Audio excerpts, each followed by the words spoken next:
Well, hello again. Now the once a month round of Zoom bingo. It's hoping to end up on the right screen. Yeah.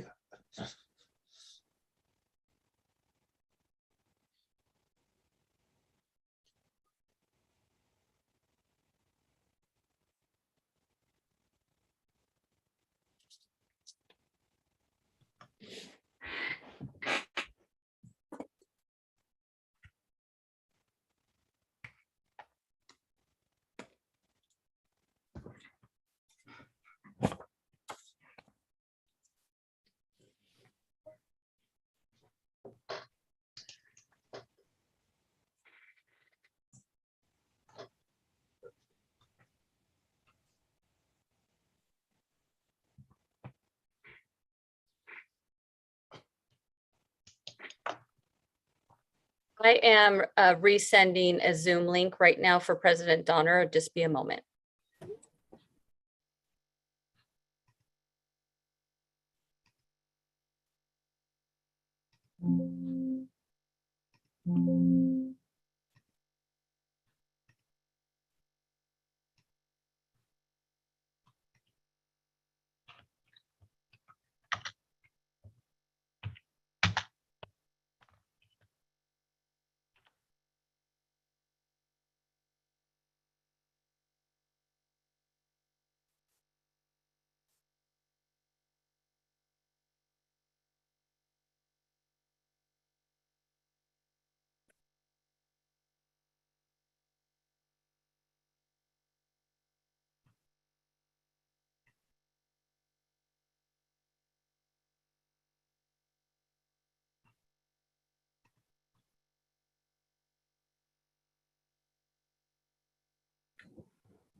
Marsha, are you contacting President Donner? Yes, President Donner has received the link. He should be joining us in a moment, as well as Director Jex. Thank you.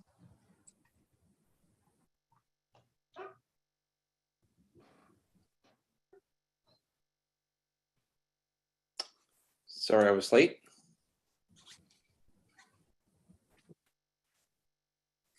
Are we all here, Marcia?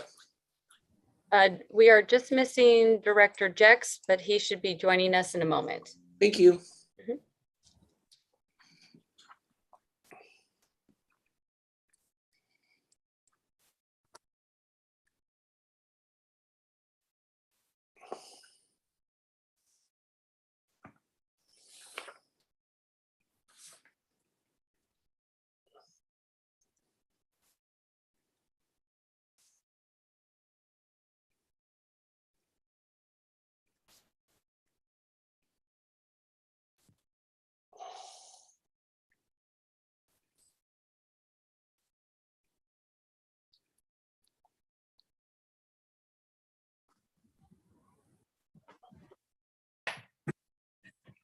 Thank you, Marcia.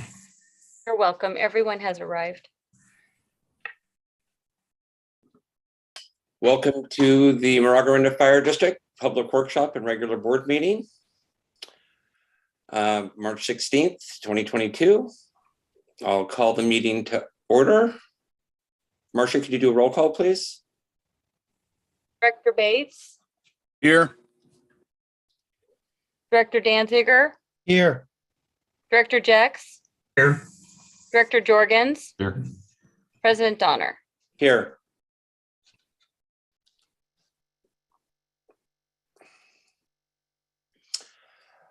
Consent agenda item 2.1, adopt resolution 22-08, re-ratifying findings and determining a need to continue holding remote meetings by teleconference.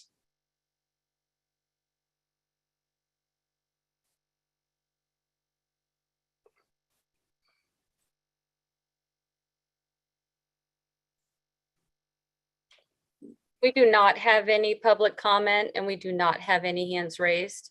Thank you. Do I have a motion? I'll make a motion to adopt resolution 22-08. Second. Can we get a vote, Marcia, please? Director Bates, Aye. Director Danziger, Aye. Director Jex, Aye. Director Jorgens, Aye. President Donner. Aye.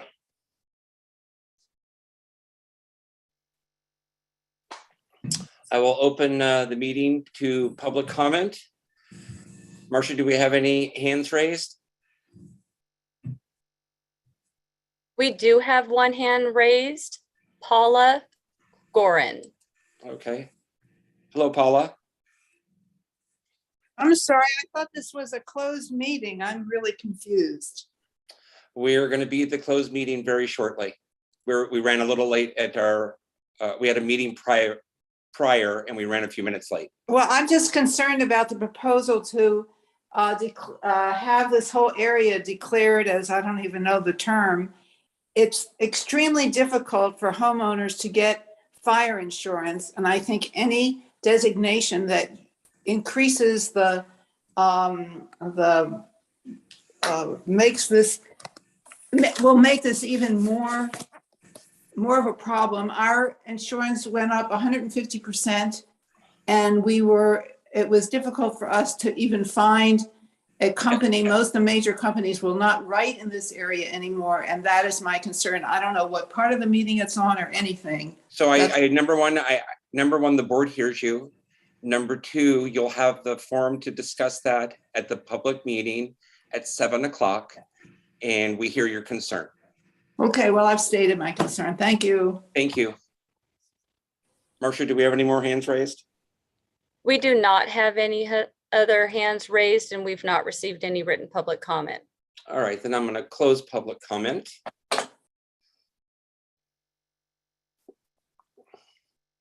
And we will close the session and we'll be back at 7. I move we close the session and adjourn in our closed session. Do I get a second? Second. Second. Okay.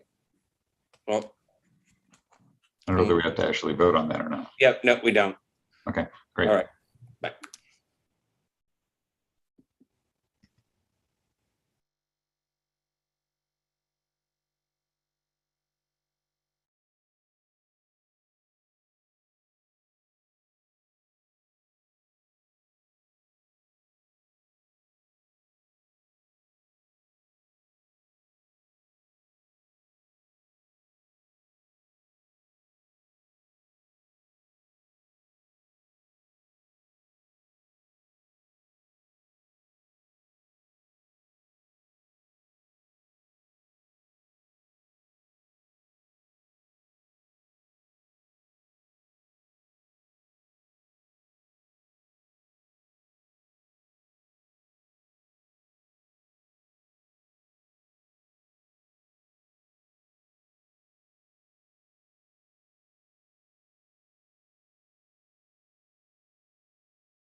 Well, absolutely. I think he's had to pivot, so he's cracking down on internal dissent.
Marcia, are we all here?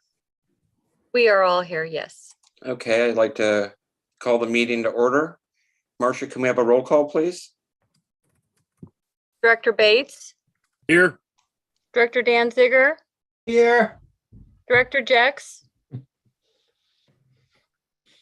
Here. Here. Director Jorgens, Here. President Donner. Here. I'd like everybody to join me with the Pledge of Allegiance.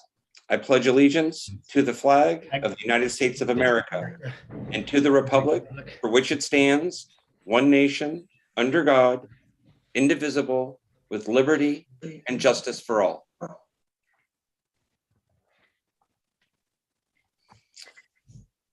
We had a closed session. There is nothing to report from the closed session.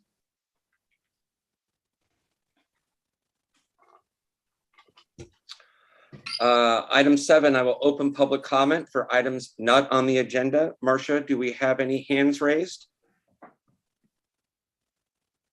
We do not have any hands raised, and we have not received any written public comment. Okay, thank you. I will close public comment for items not on the agenda. 8.1, public hearing on second reading and adoption of ordinance 22-02, an ordinance of the Moraga-Orinda Fire District of Contra, Costa County, California, adopting requirements for undeveloped parcels and certain low-density, large developed parcels, and findings of fact establishing additional requirements in the state responsibility areas of and local responsibility areas. President Donner, I'd ask if we could delay for just a moment. District Council's having a hard time coming in from the closed session and ask that we hold on until he's able to make the jump. Okay, thank you, Chief.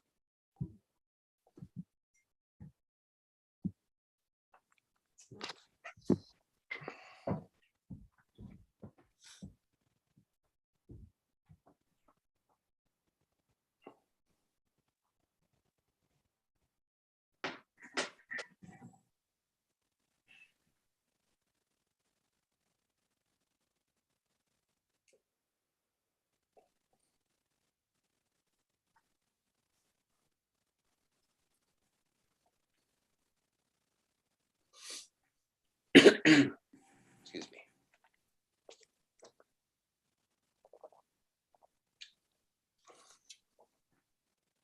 All right.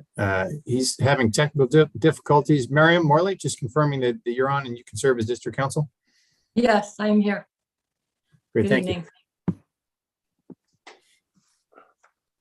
Good evening, directors. In October 2020, MOFD Ordinance 20-01, adopting and amending the 2019 California Fire Code was adopted. Among other elements, Ordinance 20-01 included findings of fact documenting the climatic, geologic, and topographical conditions which exist in the fire district and necessitate these amendments. In January 2022, a draft of the 2022 California Fire Code was released, beginning the next fire code cycle. This will include public hearings before the MOFD Board, Orinda City Council, Moraga Town Council, and Contra Costa County Board of Supervisors. Ordinance 22-02 is intended to establish requirements for undeveloped parcels within the fire district outside of the fire code as part of the triennial update cycle. For authorities cited, the Public Resource Code applies to state responsibility areas, or SRA. Section 4117 states, any county, city, or district may adopt ordinances, rules, or regulations to provide fire prevention restrictions or regulations that are necessary to meet local conditions of weather, vegetation, and other fire hazards. Such ordinances, rules, or regulations may be more restrictive than state statutes in order to meet local fire hazard conditions. The Government Code applies to local response areas, or LRA. Section 51175 Charlie states, it is not the intent of the legislator in enacting this chapter to limit or restrict the authority of a local agency to impose more restrictive fire and public safety requirements as otherwise authorized by law. The Health and Safety Code 13800, also known as the Fire Protection District Law of 1987, establishes MOFD's authority to establish and enforce fire and life safety measures. Section 1386I states to establish and enforce rules, regulations for the administration, operation, and maintenance of the services listed in Section 13862. Section 13862 states a fire district shall have the power to provide the following services: fire protection services, rescue services, emergency medical services, hazardous material emergency response services, ambulance services, and any other services related to the protection of lives and property. Findings of fact are included in the ordinance, which identify the weather, climatic, vegetation, geologic, and topographical conditions which make this ordinance necessary and establish a fire hazard within the fire district, which requires specific measures on undeveloped parcels. In order to reduce the risk of uncontrolled wildfire on undeveloped parcels, the following standards are proposed for undeveloped parcels. To reduce the risk of uncontrolled wildfire, fuel breaks are required on undeveloped parcels and developed parcels of 10 acres or greater with a density of less than 2 habitable structures for every 10 acres of land. And for the purpose of this ordinance, a fuel break requires the removal or modification of fuel maintained on an annual and recurring basis in a manner that will prevent the transmission of fire. Specifically, grass and weeds cut to less than 3 inches no later than June 1st of each year, the removal of hazardous vegetation in the form of surface fuels, removal of non-irrigated brush, trimming of healthy trees to create no less than a 6-foot vertical clearance between the lower portions of the canopy and the ground or ground fuels, removal of ladder fuels, removal of dead or dying trees, and removal of non-vegetative combusted material, specifically rubbish, litter, or material of any kind that is combustible and dangerous to public safety as determined by the fire chief or their designee. There are also fuel break requirements on developed and undeveloped parcels. For undeveloped parcels, a person who owns, leases, or controls one or more undeveloped parcel within the district shall comply with the following fuel break standards. Parcels of 1 acre or less, the entire parcel shall be maintained in accordance with the requirements for a fuel break. Parcels greater than 1 but less than 10 acres, a fuel break of 30 feet shall be created and maintained around the entire perimeter of the parcel. And for parcels of 10 acres or greater, a fuel break of 100 feet shall be maintained around the entire perimeter of the parcel. If there are multiple contiguous parcels owned by the same person, they may be treated as a single parcel with approval of the chief or their designee if a fuel break of 100 feet is provided. For developed parcels, a person who owns, leases, or controls one or more developed parcels within the district shall comply with the following fuel break standards. Parcels of 1 acre or greater with a density of less than 2 habitable structures for every 10 acres of land, a fuel break of 100 feet shall be provided around the entire perimeter of the parcel. And it's important to note that the creation of fuel breaks shall not result in the taking of endangered, rare, or threatened plant or animal species, significant erosion, or sedimentation of surface waters. When these or other conditions make it impractical to create or maintain a required fuel break, the person who owns, leases, or controls the parcel or parcels may request a modification of the fuel break requirement. And failure to comply may result in the issuance of a citation per ordinance 21-01 or its successor ordinance. Be happy to answer any questions the directors or public may have on this topic.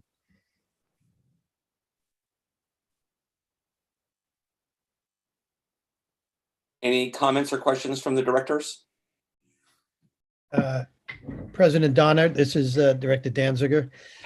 We've gotten considerable correspondence on this, mostly from our neighboring public entities, East Bay Regional Parks, East Bay Mud, and UC, who owned significant lands around here. They were discussing the authority that we have to actually enact this ordinance tonight.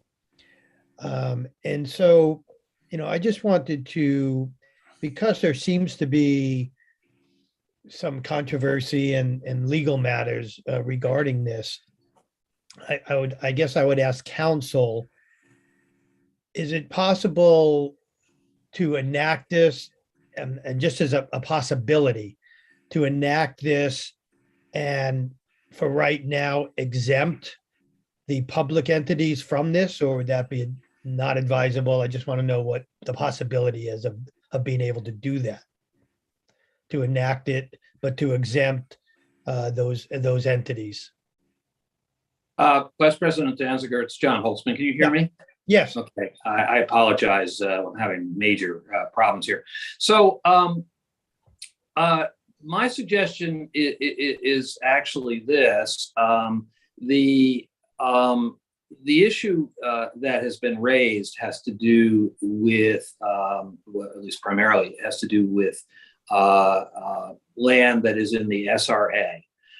This ordinance does not specifically specify whether it covers, it's just general, right? It doesn't specify SRA or LRA.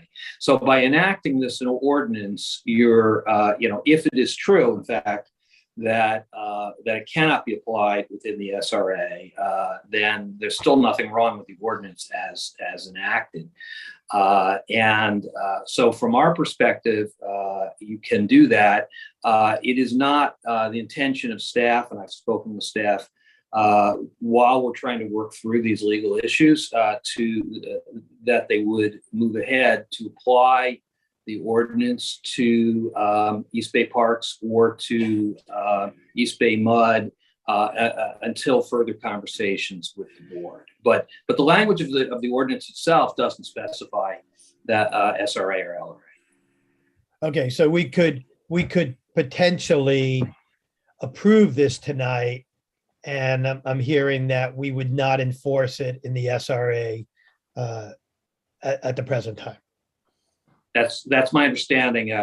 Maybe you want to, the chief may want to chime in on that. Yeah, That's correct, sir. That if the assertions made by East Bay Mud, East Bay Parks, and UC Berkeley are correct, then we could not enforce it in the SRA because we don't have standing. It's worth noting, though, that their objection is to both suppression and prevention of fires. So not only could we not enforce this ordinance or carry out any enforcement activity away from structures in the SRA, but we could not respond to vegetation fires in the SRA as well. So there are a number of issues here that need to be resolved. But ultimately, the concerns raised by East Bay Mud, East Bay Parks, and UC Berkeley really have to do with whether MOFD is inappropriately carrying out functions that are reserved to CAL FIRE. And the best agency to answer that question is CAL FIRE. Council is in the process of tendering the concerns raised by East Bay Parks, East Bay Mud, and UC Berkeley to CAL FIRE to request their response, their opinion, given that if only they can do it, and they are responsible for enforcing and interpreting the state statute in question here, well, then they are best positioned to answer that question. And it would be difficult for the fire district to provide interpretation of state statute.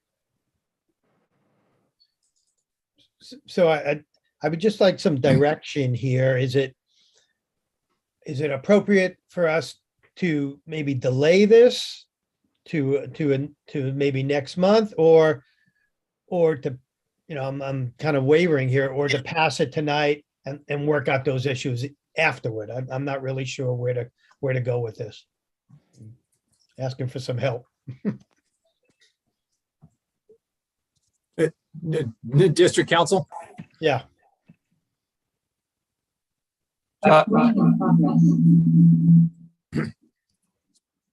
And you're on twice. There we go. You're muted, John. Okay, thank you. I'm sorry. I got back on the finally back here. I'm sorry. Can you ask the question again? Well, my question was, because of these issues having to do with the public entities in the SRA area, would we be better served to maybe put this off to next month? Well, maybe we can work out some of these issues, or is it going to be the same issues in another month and we just pass it now and we don't enforce it in those areas right now? I'm not really sure what we're looking So let me at. say, I mean, obviously it's a policy issue, whether you pass it now or pass it later. I will say this, however, the statutory structure here is a mess. And it's years and years of overgrowth, basically, and so in the long run, again, the folks East Bay Mud and East Bay Parks, have an argument based on one section of one statute. And there are also, numerous sections of numerous statutes that support the view that that you have this authority. I don't think, I guess the short answer is, I don't think we're going to have a definitive answer to that. But I think what, we will hopefully have a better sense of is, I hope we will anyway, is what does CAL FIRE think of the idea that it is the primary agency that is responsible for suppression of fires in the SRA in Alameda and Contra Costa counties, where CAL FIRE has a very minimal presence. President Donner? Yes, go ahead. So I guess my opinion about this would be, it seems to me this, reduces fuel, makes, the parcels that it does apply to, depending on whether it can be enforced or not, will make them safer. It seems that that is generally an objective of our district and our community. And whether or not it's enforceable in certain particular areas, can be a subject of further discussion with the entities who may disagree with that. But I don't see any reason for our board tonight to not approve this. In other words, I think we should approve this and leave the discussion of its applicability or enforceability to particular entities, subject to future work by our council and chief. Right. President Donner, this is Director Jex. I think to delay this, if we delayed it, I don't think we're going to know much more in April. And again, we've got the whole issue of moving up abatement activity because of the fire season coming up. I don't think we can delay it. I think we need to be able to give the chief and the staff the ability to proceed, assuming that we're just as we've talked about.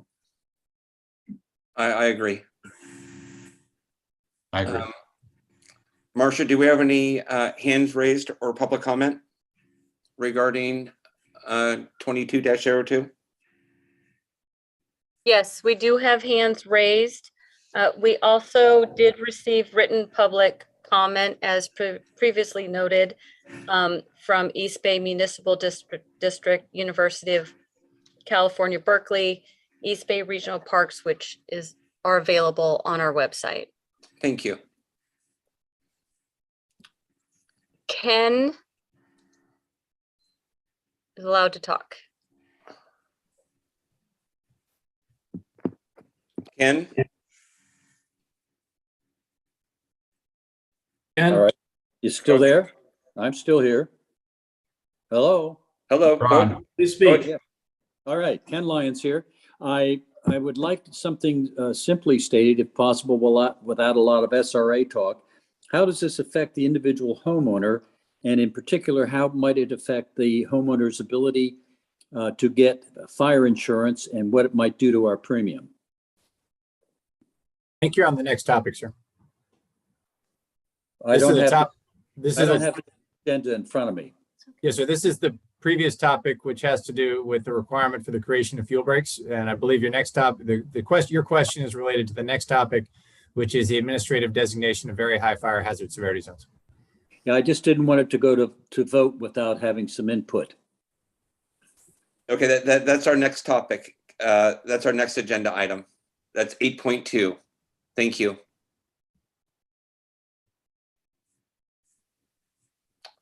Carlos Baltodano. Hello, Carlos. Can you hear me? Yes, sir. Okay, great. Well, thanks for allowing me to speak. I guess my question is, as an owner of several parcels in Orinda, and I know that the SRA districts are huge and they're very large. So I'm just asking the question about the fairness of having private owners conform with these requirements, and then really leaving it up in the air about what you do with the public land, which are very large and need to be mitigated. So I feel a little uncomfortable. I don't have a problem with the measures, but I think that if we're going to do this, it's got to be for everyone, including the public lands. And I think you should engage with the Cal Fire and find out what in fact that they'll be doing. Thank you. Thank you for your comment.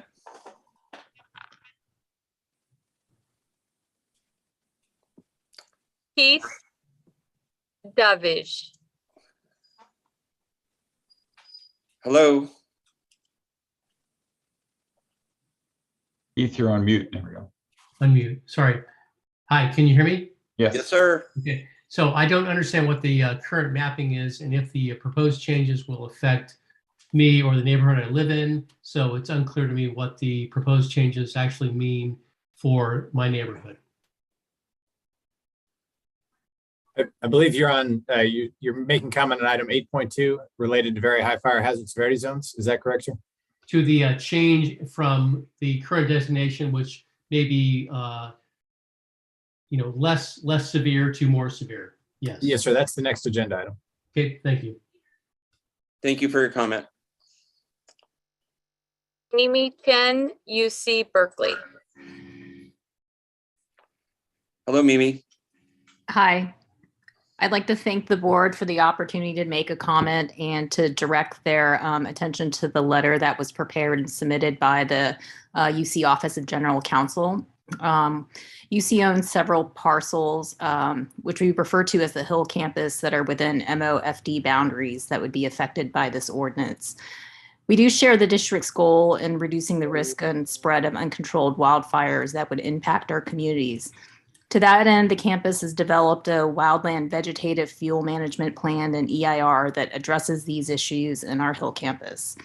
The campus is its own authority having jurisdiction, with that power delegated from the Office of the State Fire Marshal. Although we agree with the general purpose of the ordinance, the district doesn't have the authority to adopt this ordinance as it applies to undeveloped land. These arguments are thoroughly detailed in the comments from the East Bay Regional Park District, which have been joined in our comment letter, and also echoed in written comments from East Bay MUD. If you have any questions regarding these, please contact our legal counsel, Sarah Queter, who submitted the UC comment letter. And thanks again for the opportunity. Thank you for calling in. Thank you. If I may, Director Bowner, there's no discussion about whether or not MOFD has the ability to enforce anything on state-owned land. That applies to Caltrans, that applies to UC Berkeley. That it's simply in a different category because it's state-owned land. Thank you, Chief. John Moresi.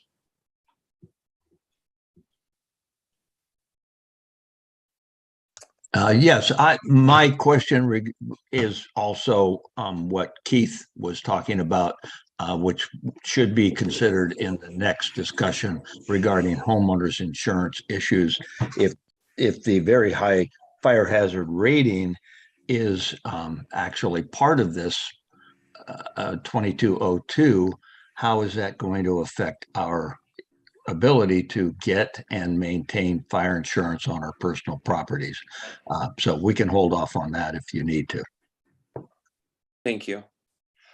Marcia, how many more hands do we have raised? We have 3 more hands. Okay, I'd just like to remind everybody that this is not agenda item 8.2 that's coming up next.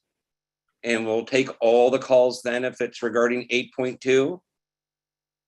Thank you. Go ahead with the next speaker, please, Marcia. Gail, it looks like last name of MCL. Hello.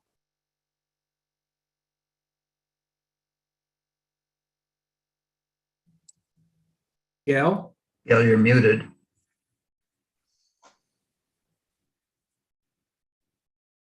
Okay, I'm on the next agenda as well. Sorry, I'll wait till the next agenda comes up. Sorry for the intro. Thank you. Nick Warrenoff. Hello, Nick. Hi, I wholeheartedly support this item and urge you to pass it now. Any issues about whether it can be enforced against some specific entity or parcel can most appropriately be addressed if and when any such enforcement effort should occur. But that is no reason whatsoever, in my opinion, not to pass this now, given that it contains no specific provisions addressing any specific parcel. I also want to add, for any of the public entities that are on the call, that I am appalled that they would resist this. Thank you. Thank you for your comment, Nick. Mark Evans. Hello, Mark. Hey, good evening. I also strongly endorse this proposal. I live in North Orinda on a large parcel. I see a number of parcels that have done work, and I see other large parcels or even smaller parcels who have not even complied with this. So we need to treat everyone throughout the district the same, or else it's not going to work. So we need to endorse this for everyone, whether they're small or large, in our district. Thank you. Thank you for your comment. We do not have any more hands raised. Thank you, Marcia. I will close public comment on 8.1.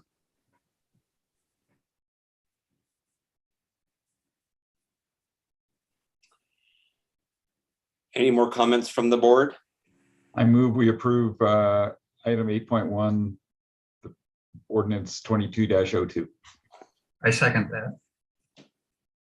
Okay, Marcia, can we get a vote, please? Director Bates, Aye. Director Danziger, Aye. Director Jex, Aye. Director Jorgens, Aye. President Donner. Aye.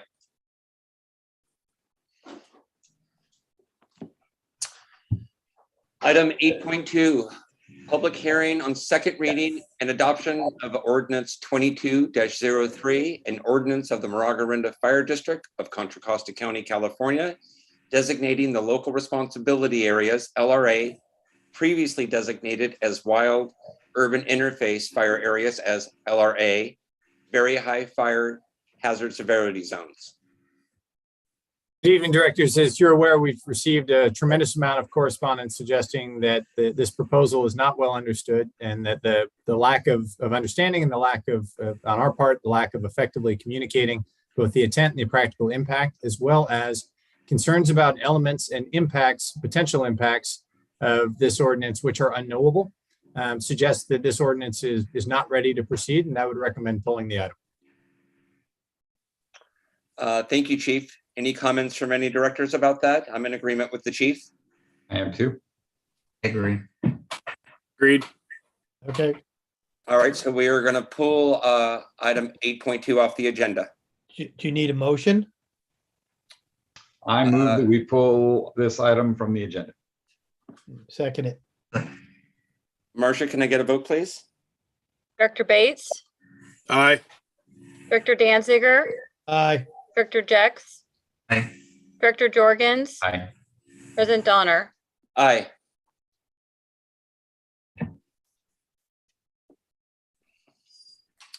Going through that. I guess we could still have comments, I guess, right? Marcia, do we? I think it's been pulled from the agenda now. Yeah, no comments?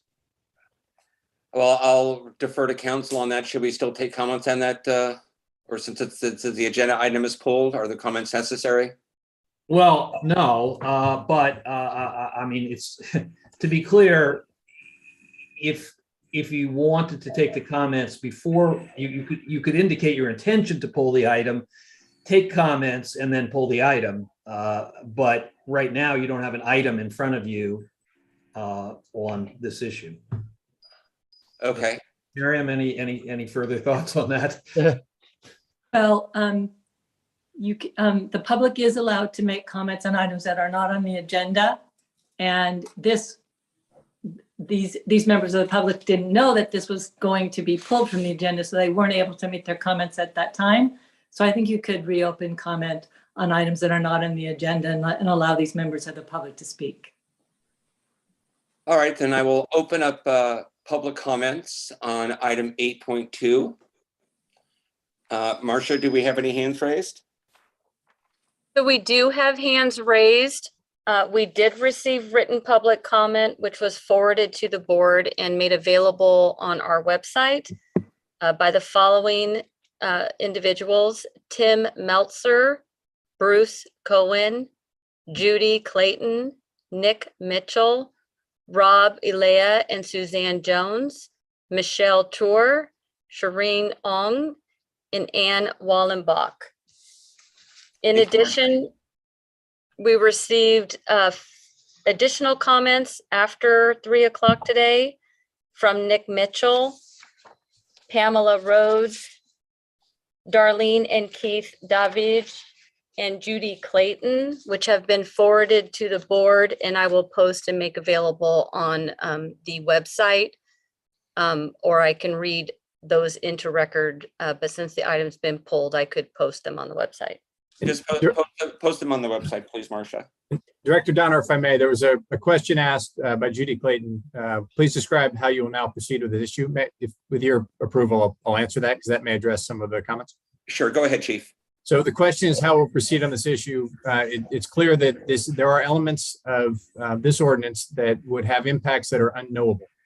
Whether or not they would be significant impacts or small impacts, because they are unknowable, I have no intention of bringing this back up. And we have heard the community's concern. There are both pros and cons to anything. This ordinance is no exception. Having heard the overwhelming community sense that the potential for impacts on insurability outweigh the potential for the impact for lot splits and the application of the state's fire safety laws. I would not see bringing this back because those questions simply cannot be answered. Thank you, Chief. We have 3 hands raised. We have 2 hands raised. Keith Davidge. Hello, Keith.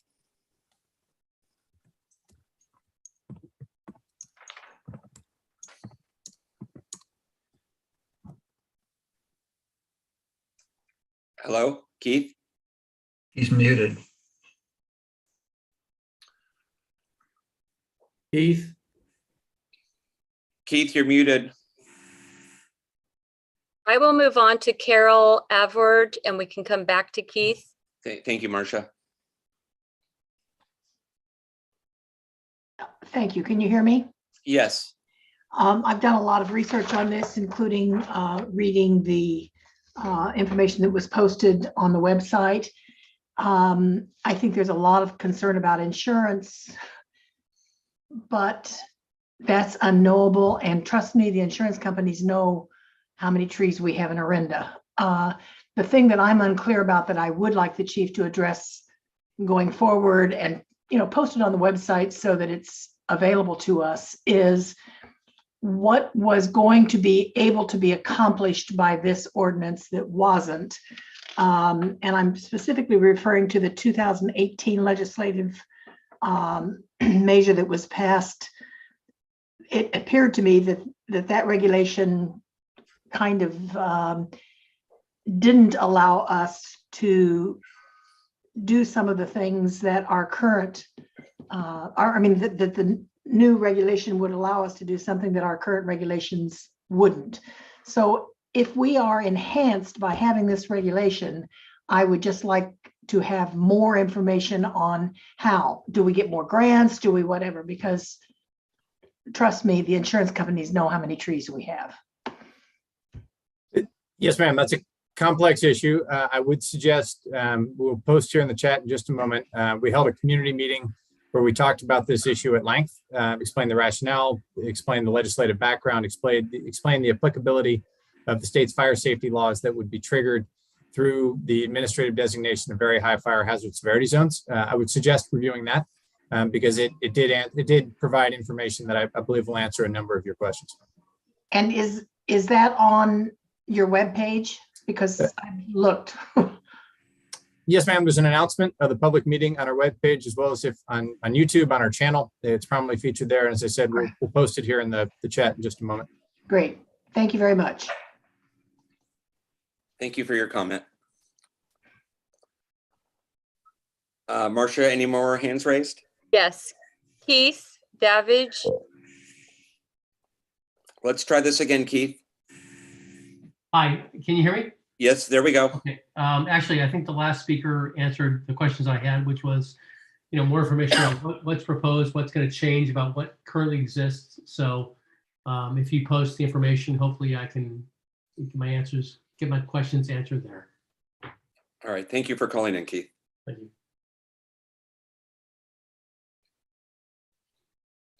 Any more hands raised, Marcia? Yes, Melanie Light. Hello, Melanie. Hi, thank you so much for giving me this opportunity to speak. Is there any way that your goals of strengthening the codes through the zoning could be accomplished just by changing our own fire code? No, ma'am. SB 9 is crystal clear that there is no mechanism through which local ordinances or regulations can be applied to achieve these goals. It is only the presence of a property or a project in the very high fire hazard severity zone, which triggers only the state's Title 14 requirements. And there are no alternative pathways to achieve that in state. Okay, because in the intervening time since I became aware of this and this evening's meeting, I agree with Carol. I mean, we're basically we're not in a good position with insurance in any case. So the question is whether that this zoning would actually be a better benefit to us than the risk of making some homes more likely to lose their insurance. And that is a very hard thing to decide. That's a tough one. So I think we need to learn more and discuss this more in depth. But thank you very much. It's a wonderful idea that you've put forth, and could potentially help us all. We just need to figure out this insurance thing. And the insurance thing, I think, is changing in the state. So we should definitely consider revisiting this, in my view. Thank you very much. Thank you, Melanie. Case Sun. Hello. Hi, yeah, this is Chase. Hey, thanks, Chief. I just want to know the driver for designating Orinda as a high fire risk. What's the advantage? Because I see some disadvantages due to the insurance issue, because I lost my insurance last year. I had to scramble to find insurance. So I'm just concerned that if when we do that, we're gonna have even more trouble. Yes, sir. To be precise, this is not designating Orinda a high fire risk. There are significant portions of the city. Most of the city is already designated a high fire hazard severity zone by CAL FIRE. There are smaller sub portions that are designated a very high fire hazard severity zone by CAL FIRE.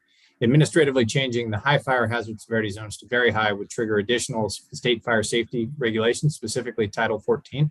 However, as that is not being considered, there would be, well, there simply is nothing there since that is not going to be moving forward tonight. Oh, okay, thank you. Carlos Baltundano. Hello, Carlos. Hello there. Thank you again for letting me say a few words.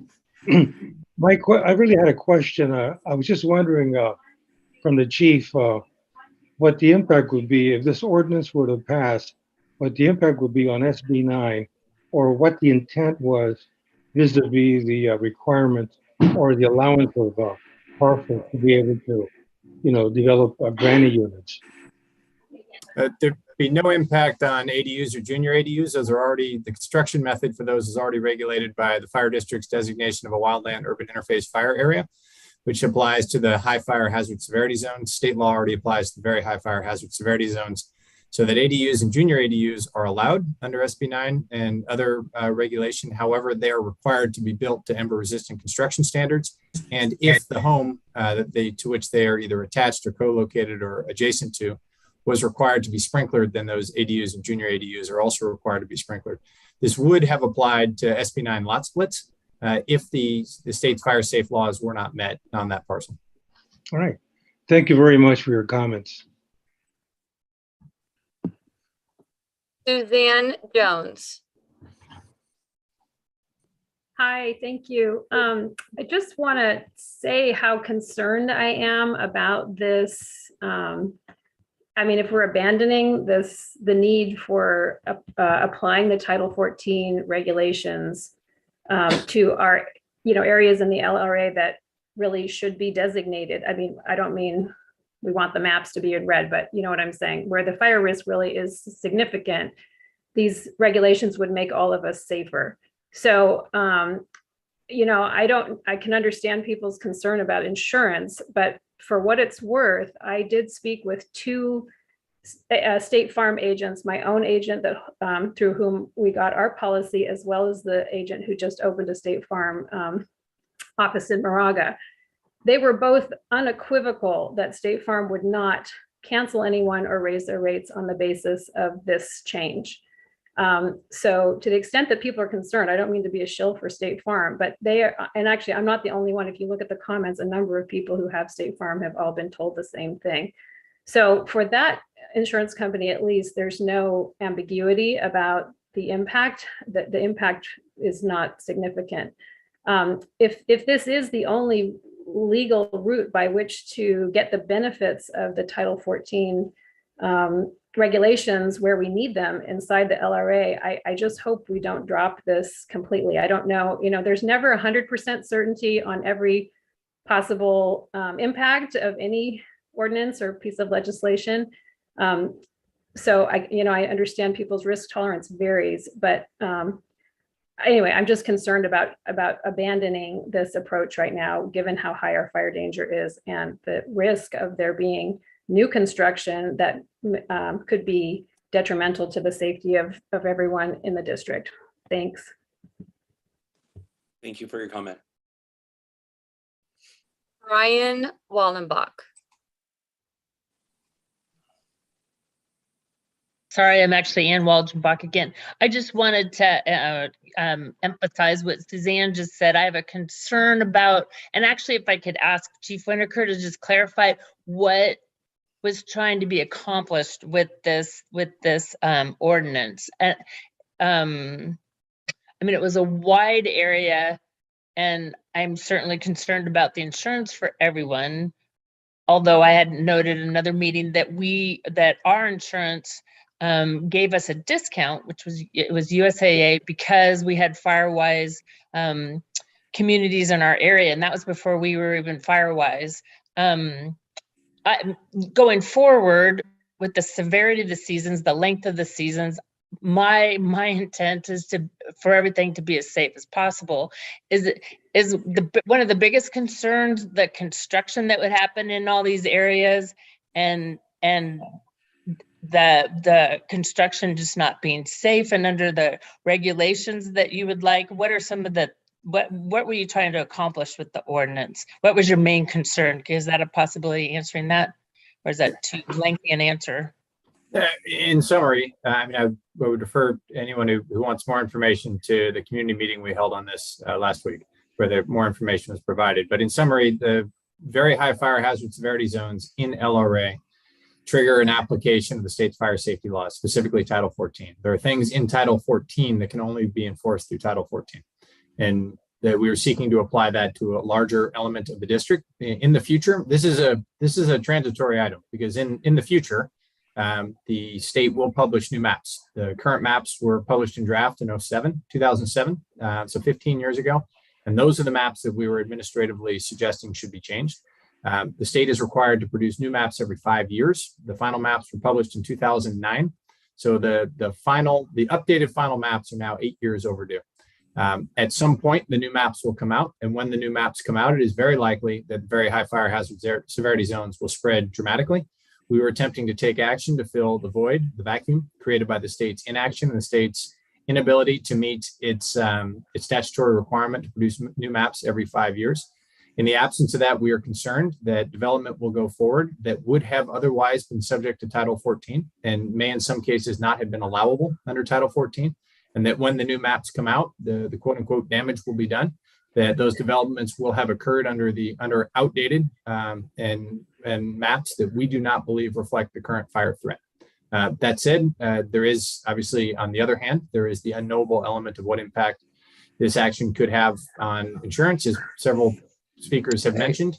An administrative adjustment of a map in 2007. I don't believe that will fall very high on the list of criteria used to make an insurability decision. Thank you. President Donner. Yes, go ahead. So Chief, the Title 14. So other than not being able to build to split lots and build another house. Is it that if somebody does do that, that we would have a different fire code that would, so today, if without passing this, somebody wants to split their lot, they can do that, but what fire code do they have to meet for the new structure they're building? Yes, sir. The Wooey Fire Area designation that the board passed last year already applies ember resistant construction, either 337 or R7A, depending on the type of construction. But the ember resistant construction requirements already apply in any area that was envisioned being changed by this ordinance. So the applicability, the additional applicability of the state's fire safe laws is specific to lot splits. So the only thing we're doing is changing the number of people that live someplace. We aren't changing how well designed and built and how safe their houses are by passing this. Correct. Lot density of a specific area would change, but not the construction method. So it's an evacuation question. I mean, there's a related issue with density of homes, but primarily one having to do with the ability of people to execute an evacuation at the same time we aggregate an effective firefighting force over those same narrow and dead end roads. Right. Thank you. We have more hands raised, Marcia? We do. We have two more hands raised. Ivy Anderson. Thank you, and Nick. Marcia. Go ahead, Ivy. Okay, this is John Anderson. I have a comment about the insurance. We have State Farm too. They're a very fine company, but quite frankly, we can all wake up and they can tell us that they're not writing here anymore. I had State Farm and property I have in Florida, I think it was maybe 15 years ago. They're all gone. Okay. So I wouldn't take any great stock in they're a great company and all that. But the other problem with fire insurance not being able to get it is that it's obviously protects us, but B, there's a certain liquidity that it provides us in terms of selling your home. I mean, and that affects our tax base and everything else. So, if we think we're going to sell these homes for $2.5 million to young couples with babies in their arms and everything else, and they can't get fire insurance, what bank's going to loan them a loan? So I think we have to be very, very careful. And, as to what we do, we have to be safe. We have to do these kinds of things. And you know what, we've just undertaken a very major fire abatement here. We're happy to do it. We want to be safe. We're happy to be in Campolindo. The neighbors are doing everything they can, by and large, to cooperate. But the more we do like this, the insurance companies are very smart. They have databases and they make decisions based in headquarters that may not even be in the state of California. And I'm concerned that, when you go to sell your home, you may have a problem. You may not be able to do that. So I think a lot of the townsmen here ought to start thinking that way. It's not just new construction. And it's a serious thing, and it's a delicate balance. I realize that it's a hard job and it's a tough act, but I think this is very serious on those two. So that's what I'd like to impart today. We really have to think about our tone, what we're saying, because we're just giving the green light to the insurance companies. They say, well, the fire chief says this is a bad place. Okay, yeah, maybe we had to cut, 20% of our risk. And that's how they work. That's how they cut the insurance. They just do it on an algorithm basis. They say, oh, there's 500 homes in Campolindo. We need to take 20% of them out. Okay, well, who gets taken out? Well, let's use the lottery system. So, this is a very serious issue. And, I'd like us all to be thinking about that aspect of it. Thank you.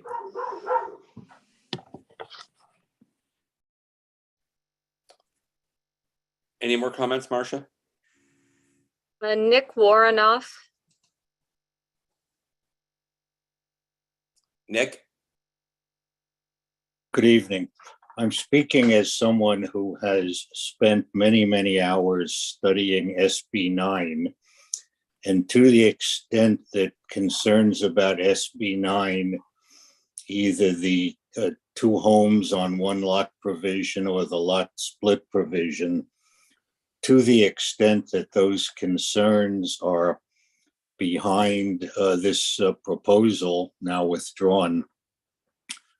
There is another way to deal with SB9 and fire risk, which is this. SB9 has a very complicated safety exception, which could be used to limit or prevent development of additional homes or ADUs in our very high fire severity zones where the roads are narrow.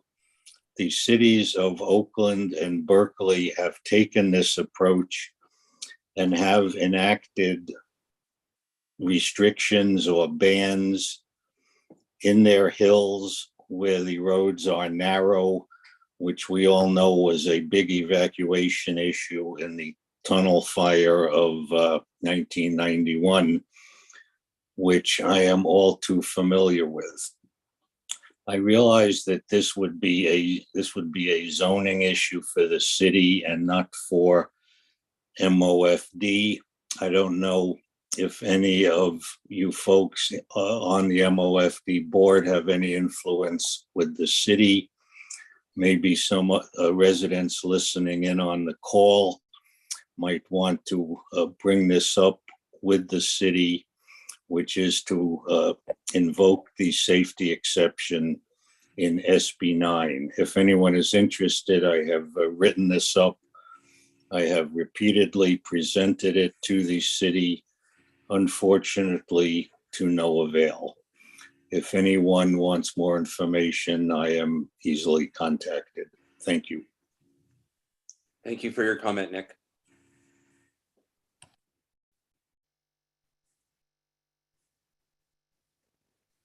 We do not have any more hands raised. And just before we close public comment, there was one more additional written public comment from Ivy Anderson that will also be made available on our website. Thank you, Marcia. I will close public comment on 8.2.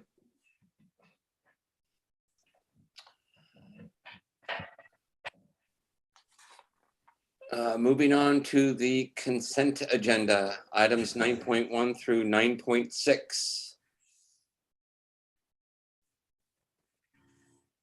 Do I have any questions from any of the directors on 9.1 through 9.6?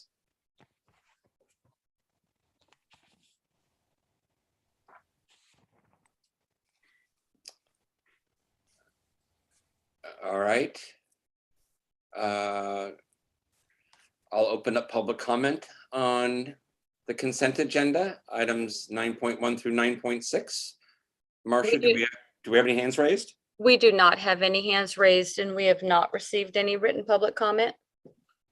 All right, I will close public comment on agenda items 9.1 through 9.6. I move we approve the consent agenda 9.1 through 9.6. Do I get a second? Yes, Director Jex. Thank you, Director Jex. Marcia, can we get a vote, please? Director Bates? Aye. Director Danziger? Aye. Director Jex? Director Jorgens? Aye. President Donner? Aye. Excuse me. Item 10.1, Public Workshop Long Range Financial Forecast, March 2022. Good evening, directors. The Long Range Financial Forecast has been updated. Next slide, please. The Long Range Forecast covers a forward-looking 10-year period. The forecast is separate from the annual operating budget. Board direction tonight will be used to prepare the annual operating budget, which will be presented to the board in a public budget workshop on April 20th. The Long Range Financial Forecast is scheduled for adoption at the next regular meeting based on board direction tonight. Next slide, please. Preparation of the fiscal year 2023 annual operating budget is in process. All of the budget pieces listed on the slide are complete and have been updated and are reflected in the long range forecast that is before you tonight, with the exception of operating expenditures.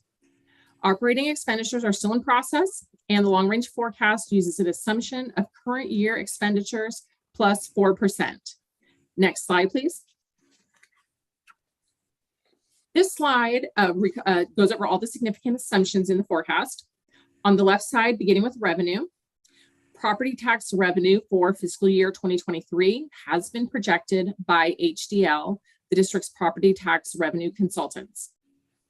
After fiscal year 2023, the forecast uses an assumption of 2% and then 3.5% throughout, as directed by the board last year.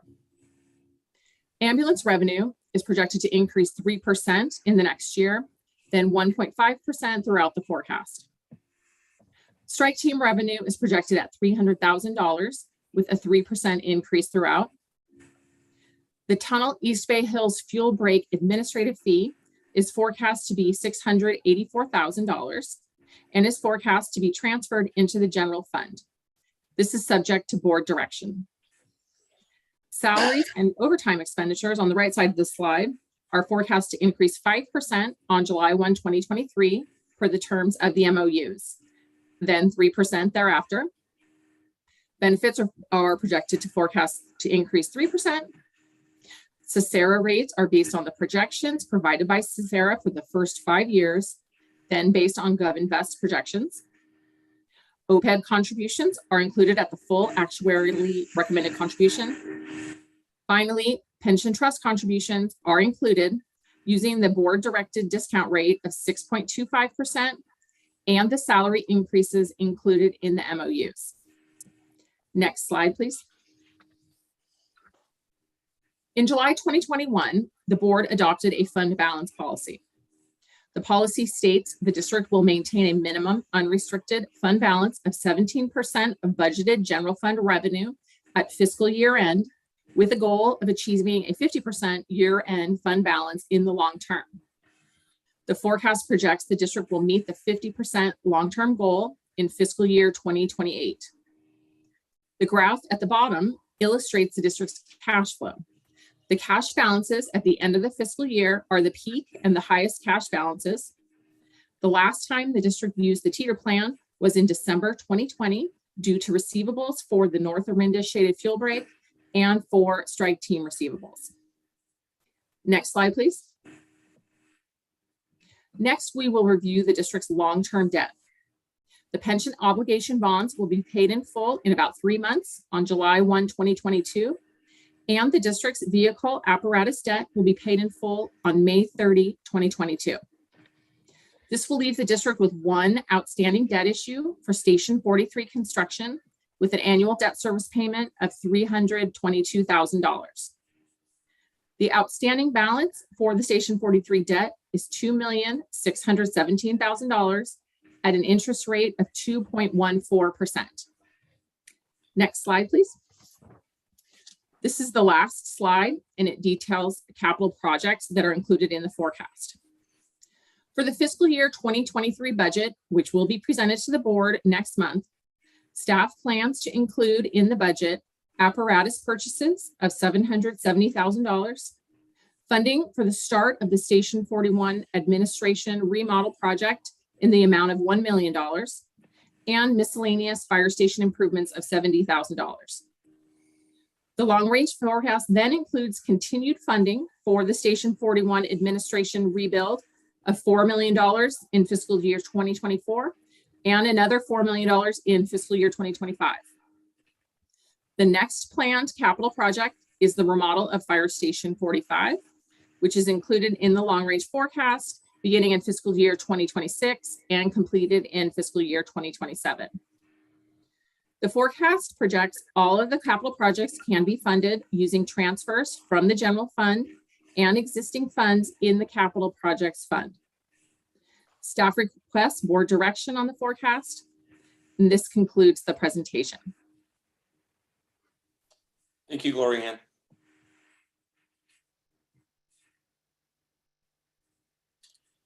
Any questions or comments from the directors? I have one. I think, Gloria Ann, you just mentioned that when one of the last times we were in the teeter plan, was when we were doing the North Orinda fire break. We have that shown. The only item relating to that is showing an addition of 682 as being added to the general fund. I would recommend, because I think it would be better if we reflect a separate fund and show the estimates in fiscal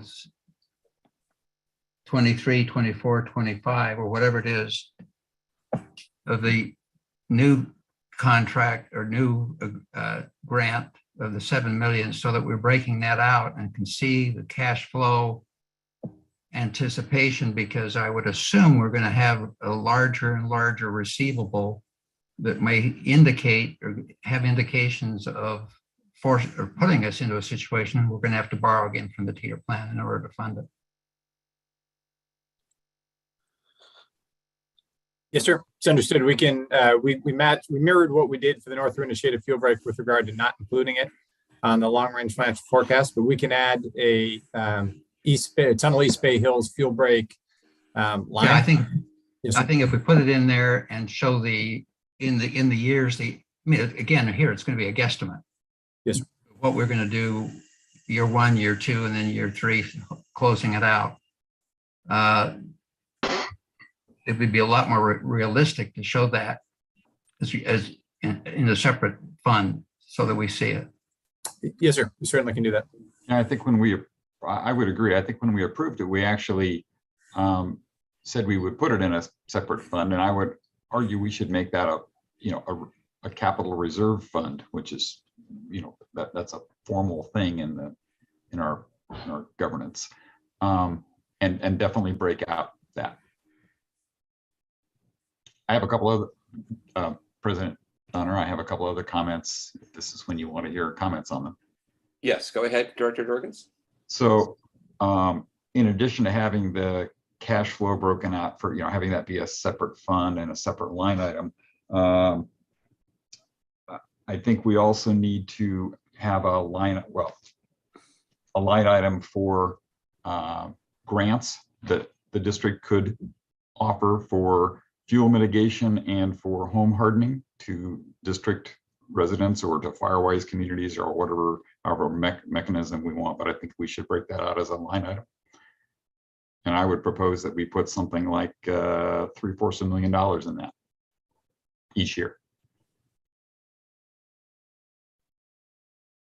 It's tax dollars that we've received, and it's the number one thing that I think people are focused on for the risks that face our community is an intense wildfire. And what better people to know how to allocate that than our fire district.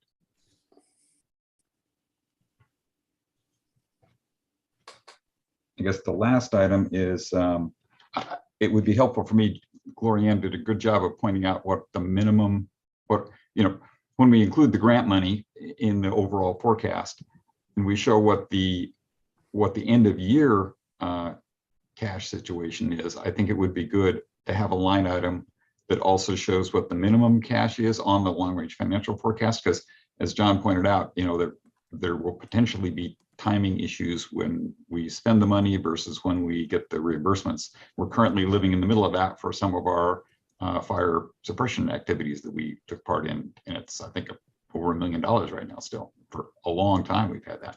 So I would put, just as a line item, just so we can know how bad things get, what the minimum we would expect is every year also. Gloria Ann, what's the receivable still stand outstanding in connection with 2020, 21, and 2022? For, I think it was about 274,000 and still 900,000 going back to 20. We've been carrying for almost 18 months, 2 years. We have details on that at the end during the finance presentation.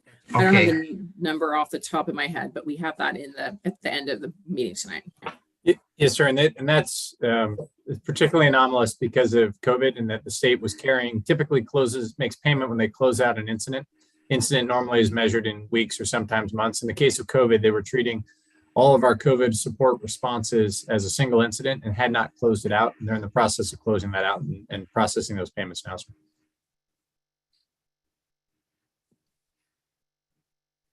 President Donner, I'd also just like to congratulate Lorianne and the chief and the team on putting together a very well thought through, organized plan that appears reasonable. Agreed. Any more questions from the board? Sorry, I was mute. Yes, this is Director Danziger. Yes, I agree. Thank you to staff for preparing this. And also, the district has been aggressively, funding when we first came on the board, it's almost, 3.5 years now, the big issue about the unfunded liabilities. And I think we've been very aggressive in funding those, and the outlook looks good. And as well as the fact that after July, we'll only have one outstanding debt issue, and that's Station 43 still to deal with.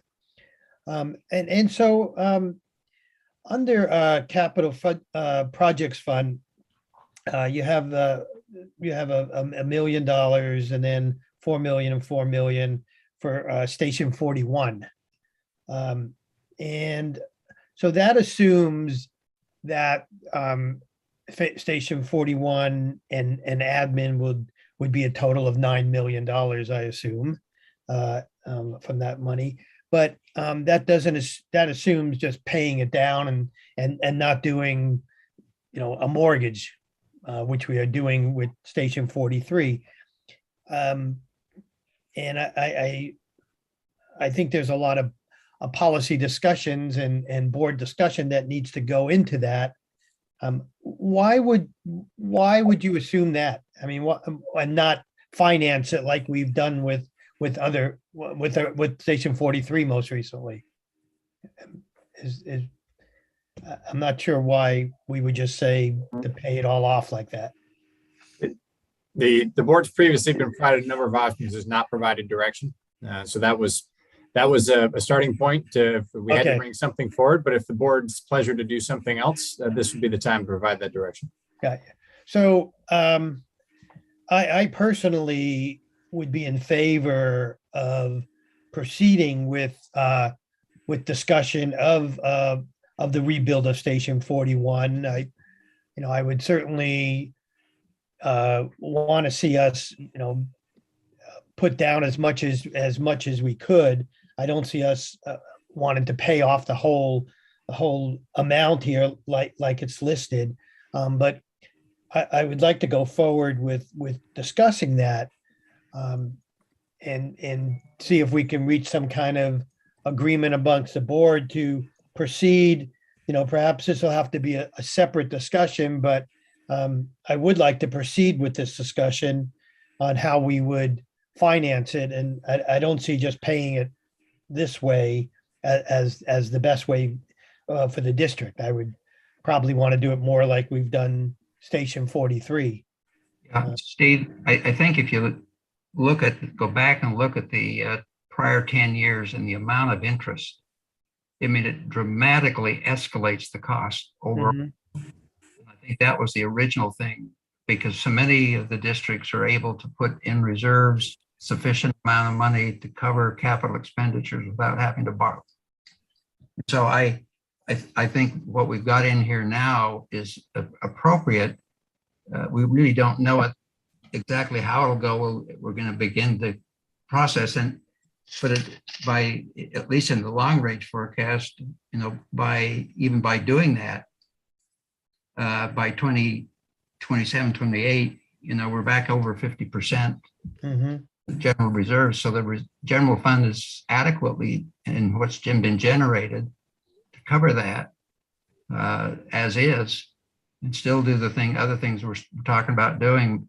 But I think, when you look at it, and if you look out 3 years, where if you get a loan with interest rates going up, you're going to be paying a pretty penny in interest, another $500,000-$600,000 a year in interest costs. Well, yeah, I hear what you're saying, and that could be, but I would like to begin this discussion, and I don't know what we can arrive at an agreement tonight, but I'm really not sure how to proceed on where the long-range financial plan should be. I just can't see putting $9 million in the course of just a couple of years to fund this entire project. I could see other uses for some of that money and finance it out.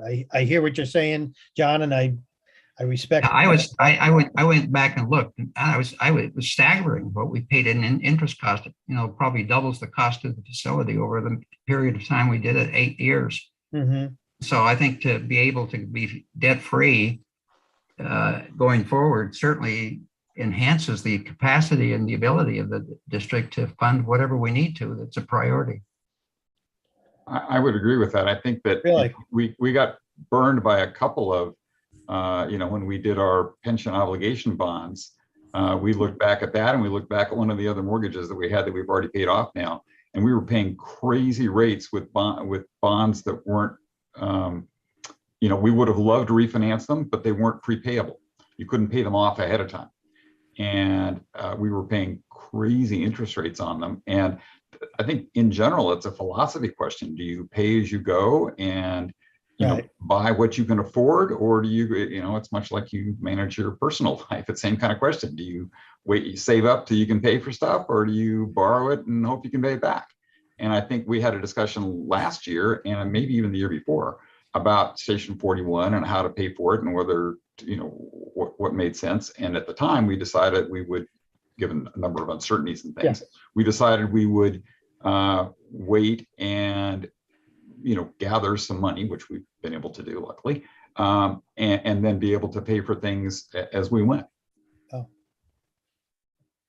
Yeah, I mean, it just sure seems like a lot of money to put out when there's so many unknowns in the future, basically. I mean, I could see, maybe pay for half and finance half. That's what I was just going to say. I could see, if it's a whole project is 9 million, maybe we pay off 5 million and then finance 4 million for now. We could always pay it off, but that's the point. You can't always pay it off. That's the problem.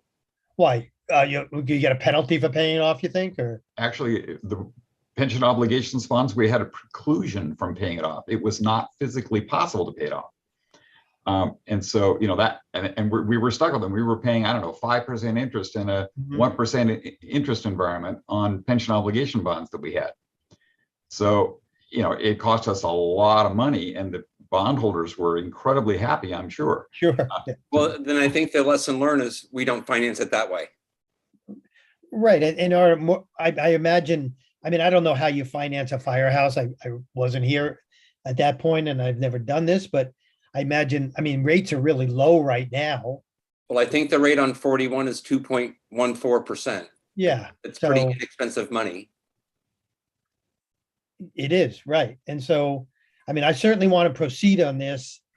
I don't know that, I could certainly see putting down, half the money. I would have a hard time right now to say, yes, we should just pay it all off. And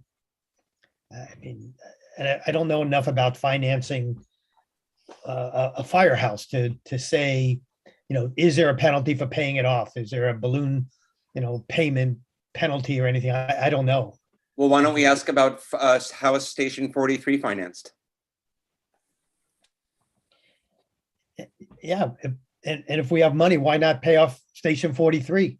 I think they're kind of connected. We're paying interest on that. What would you think of that, Director Jex? I'm not sure what I don't have the number in front of me, what we still owe on Station 43. Why not pay off 43?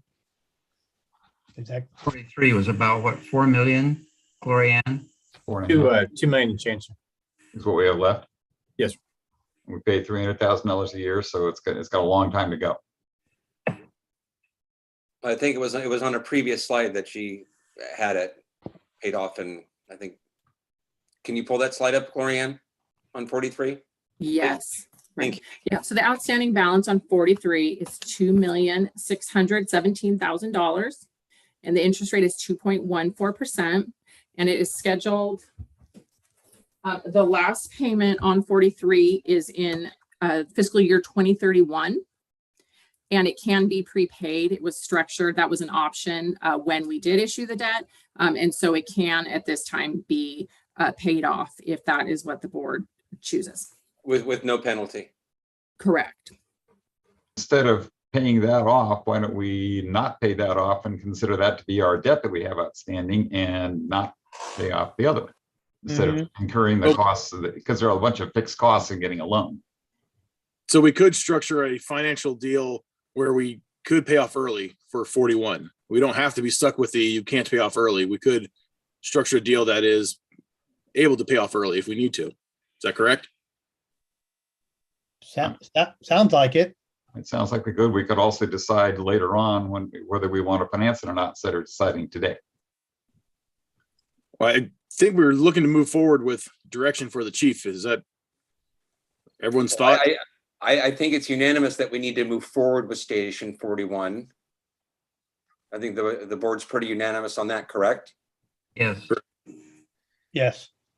And I agree. I think last year we did discuss, holding off so we could put some money away. But I don't think we all agreed that we were going to pay in cash, the whole thing out. We were going to still discuss whether we wanted to finance part of it or not. So I think we've waited a little bit. We've got some money. I kind of agree with Director Danziger. Let's put some money down, if not half, and then finance the rest. I think that sounds like a good plan. I think given that we have the cash flow to do it, we ought to use the cash that we were receiving from these various things that are stopping and use that to keep ourselves more liquid.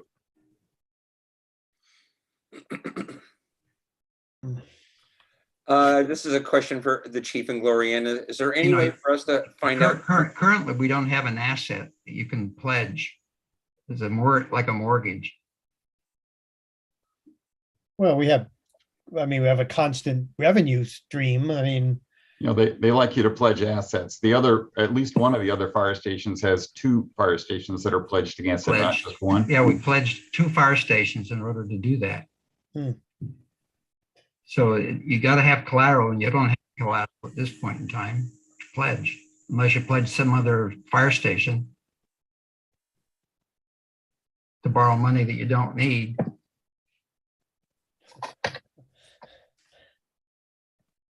Just as a clarification, just so we all know what deals are, it takes a supermajority of the board to approve debt. Okay. Well, it seems to me like we might need like a further analysis with some scenarios on this. I think I'm hearing that we want to move forward, but it's just a matter of how it's going to be financed. Is it enough, Chief Winokur? Is it enough for you to hear from the board and saying we want to move forward without knowing exactly how we're going to finance it? Well, we have to end up with an approved long-range financial forecast first. But specifically to move forward in these projects, because of the sort of the delicate nature of real estate negotiations, I need to have a clear understanding of when things are going to be paid for, and in order to work backwards from there to develop a well thought out, well staffed, and supportable construction plan. Given that this is not something that we have a lot of resources sitting around available to do. So this is a deconfliction of resources that are currently committed to other projects like the fuel breaks, et cetera. Okay. So having an understanding of how it is going to be paid for will then drive the timeline. So it would be helpful to necessary really to identify the method of paying for it in order to establish a project timeline that we can then start to populate with the plan of action and milestones. Got it. When I see, just going to Station 45 for a minute, when I see us deferring the remodel of Station 45 to 2026 and 2027, I'm almost thinking we move that up as well and take some of this money and do Station 40. Well, let me ask you that before I move ahead, Chief, do these need to be separate? Yes, we don't too have much to do at one time. We do not have the administrative capacity to Gotcha. oversee two major construction projects simultaneously. Okay, and station 45, I mean, probably not ideal, but deferring it 5 years, 4 years, I guess, or maybe less fiscal year. That's not going to severely impact our ability to do anything. That question is unanswerable. But of the two stations, the one that is the most likely to have a catastrophic issue is station 41. Therefore, Okay. that one was prioritized first. Okay. So Director Jurgens, I mean, you were here before, so let me ask you this: to issue debt, you said a supermajority. So what does that mean? 4? Yep. Mm-hmm. So is there any wiggle room on your thoughts on financing, or are you just completely against financing and this project's going to hold up until then? Well, it isn't holding up till then. We have the money in the budget as it is. That's what the financial forecast shows. We're not delaying anything. The forecast shows we have the money to do all these projects the chief has outlined in the time he outlined to do them. Right. And that's why I was asking, there's no wiggle room with your thought process of wanting to finance some of it? We could always pay it off, right? Even if we finance it. But I heard you say before, there's a lot of costs involved with financing, correct? Right. Like hundreds of thousands of dollars, probably. I don't know about that, but there are certainly fixed costs. Mm-hmm. So just for clarification, there's no wiggle room on wanting to finance? I just don't think that's, given that we have the money today, I don't think that's the right path to go down. Right. It's also like Director Danziger said, that's a lot of money to drop on a project right now. We have other things that we would like to do with, other programs we'd like to use that money for, or part of that money for, not all of it. That's why I think the thought of financing some of it is a good idea. What other programs are we going to do? Well, it could be fire prevention programs. It could be whatever else. I mean, there may be other expenses too. I mean, we don't know. That's the thing. We don't know. I'd hate to have reserves. And presently, which shows by 2028, right, for the 50%, which is double what we're. That's how you plan for the unknown, is have adequate reserves. And we've talked about that before. That by view, 50% is minimum. Mm-hmm. But it's not.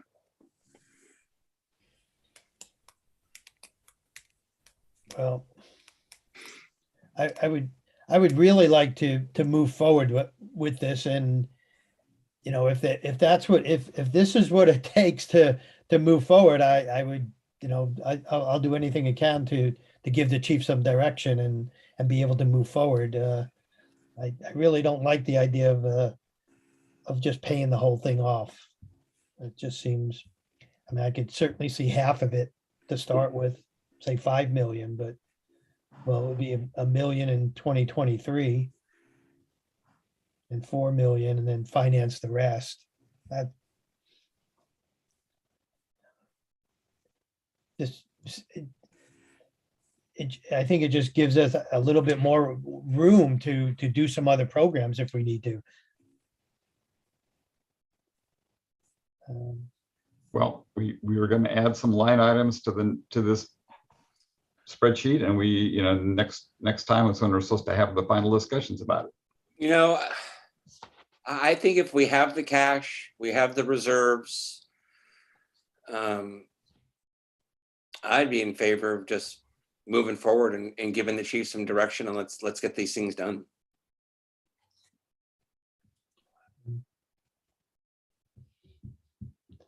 Well, I would agree. Fine with me.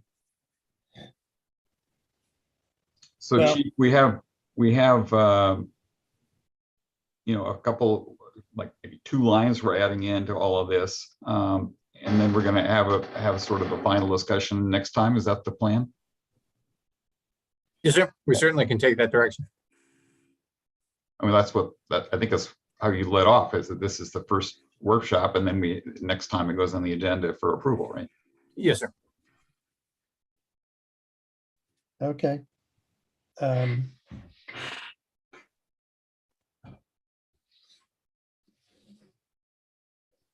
I just have one question.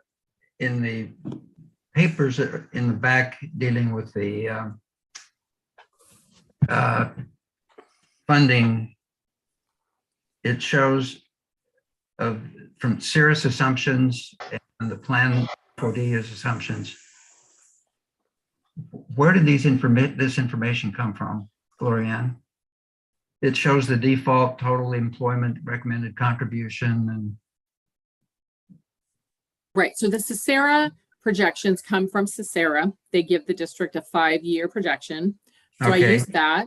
You just and then extrapolated that? Correct, right. Okay. And then we put in the, I'll call it modified numbers that we get from GovInvest, right? Correct. And then the GovInvest is based on the MOU salary increases as well as the 625 discount rate. Right. Because the numbers you got from Cicera are old at the moment, even before our contract. Yes, so the Cicera, last Cicera update was using salary information available as of December 31st, 2020, which predated our current contract.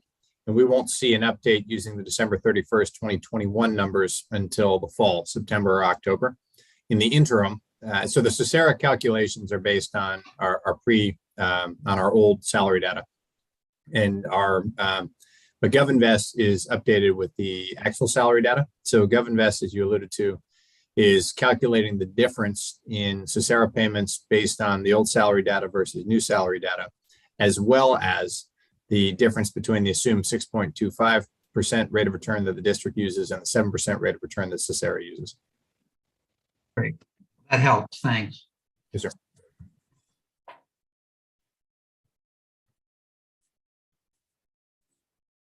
So I just want to go back to the firehouse a minute here.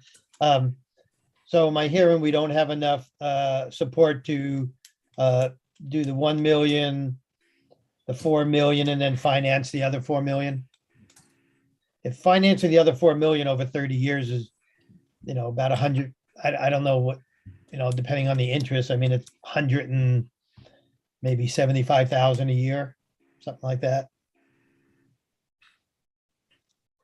Steve, I think if you look at the point in time when you'd make that decision, which is probably when the station is finished and could be used as a mortgageable item, your interest rates are probably going to double, at least minimum, over the next 2 to 3 years. So you're paying a lot more interest than that.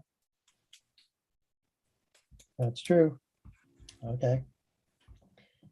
Well, I mean, I'm reluctant, but if we need to move this ahead, I'd be amenable to agree as it's written here in the financial plan.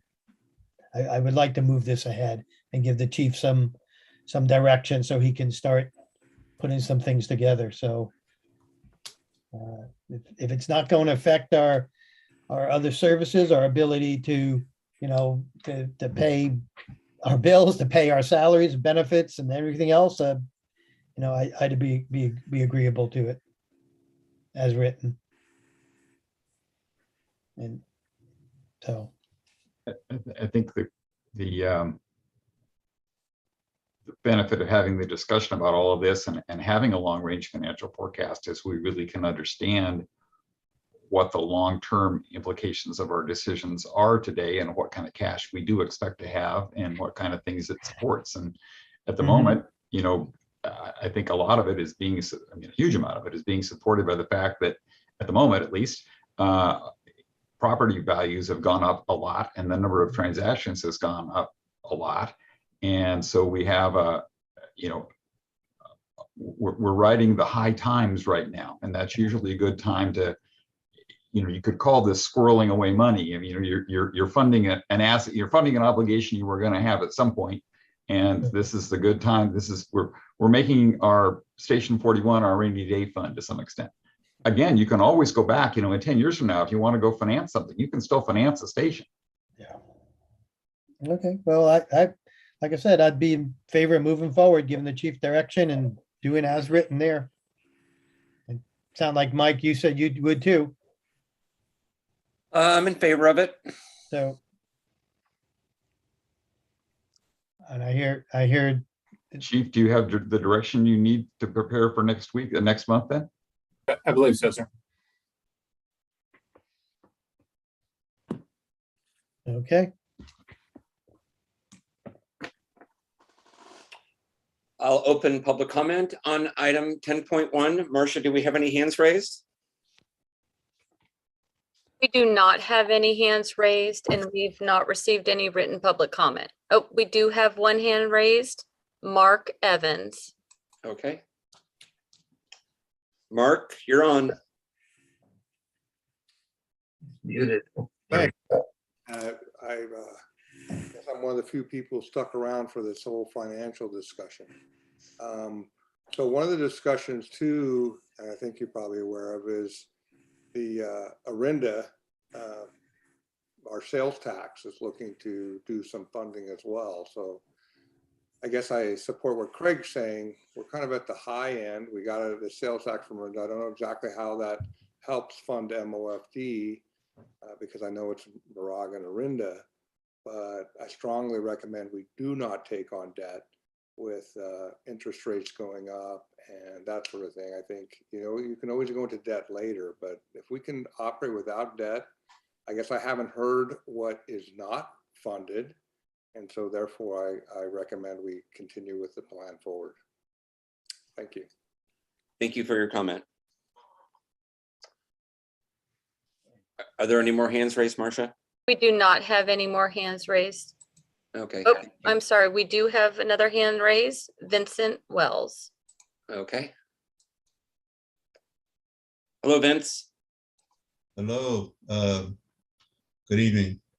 Hey, I don't know whether this is, fortunately, I've been doing triple duty tonight, and I wanted to see, is this a time for us to just bring up the fact that we do have some interest as you're looking at your long-term finance plan, that we're still interested in, reestablishing that that ambulance in Orinda that was closed or shut down during the budget crisis. So we're looking at, getting that back on the table for discussion with the board to reestablish the second full-time ambulance that, as you know, currently we have one full-time ambulance in Moraga. We do not have that in Orinda, and we did in the past. So I just wanted to see if, it seems like this is the time, since you guys are talking about finances, to get you to consider or put that in your thought process as far as whether you want to. It's important to us to reestablish that ambulance. So I just want to put that out there. Thank you, Vince. Thank you. We do not have any more hands raised. Okay, I will close public comment on agenda item 10.1.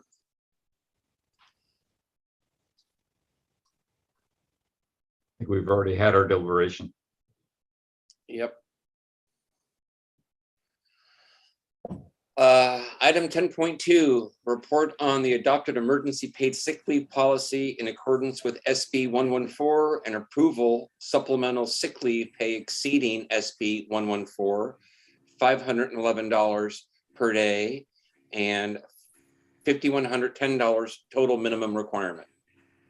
Good evening, directors. At the February 19th, 2022 special board meeting, a director requested a report on the adopted emergency paid sick leave policy in accordance with SB 114 and approved supplemental sick leave pay exceeding SB 114 limits of $511 per day and $5,110 total minimum requirement. That report is included as attachment A. There is no action required. This is included for information only. Thank you, Chief. So Chief, can you explain what the state required that we do and then what we did that was in excess of that? Yes, sir. The SB 114, which went into effect on February, was signed on February 9th, 2022. The law reauthorized COVID-19 supplemental paid sick leave effective February 19th, 2022 through September 30th, 2022. The law was also retroactive to 1 January. The law provides for 8 categories of COVID supplemental sick leave with up to 56 hours for fire suppression personnel and 40 hours for administrative personnel, with an additional 56 hours to 40 hours, 1 week for reason 8, which is specific to those who have tested positive. The states, the law that passed did not require employers to pay employees more than $511 per day when using supplemental sick leave, and that the value of the benefit was not required to exceed $5,110.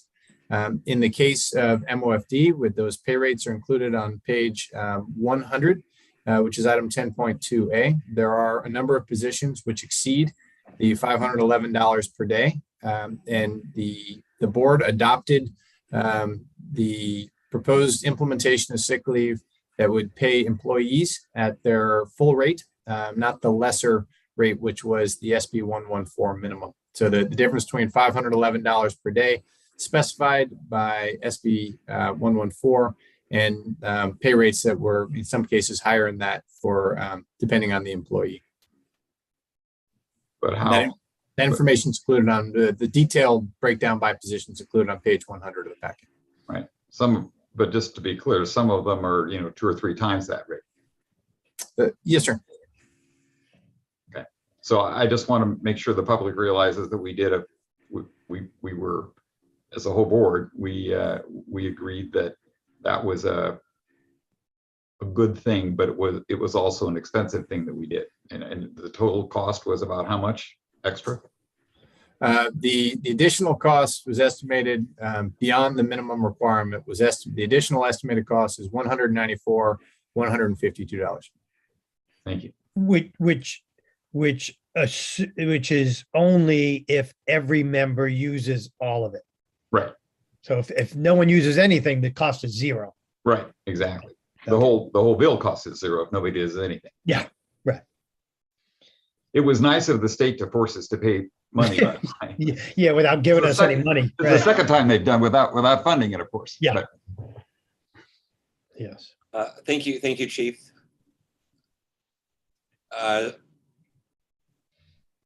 Do we need to take any action on this, Chief, or we're just? No, sir. This is info only. Okay.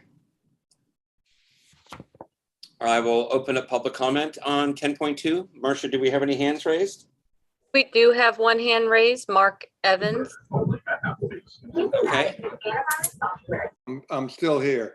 So I actually work for a company that has to comply to all this, and we are complying. But I guess I just want to hear, you're saying it's almost 200,000 obligation potentially, Chief? Is that what I understood? Yes, sir. If you have access to the staff report that was included in the packet on page 100, there are the mandated cost of SB 114 was calculated at $188,512. The additional cost was calculated at $194,152.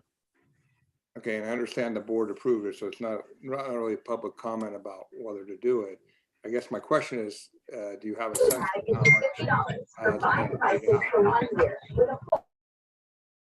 I'm sorry, sir. I was unable to hear your question.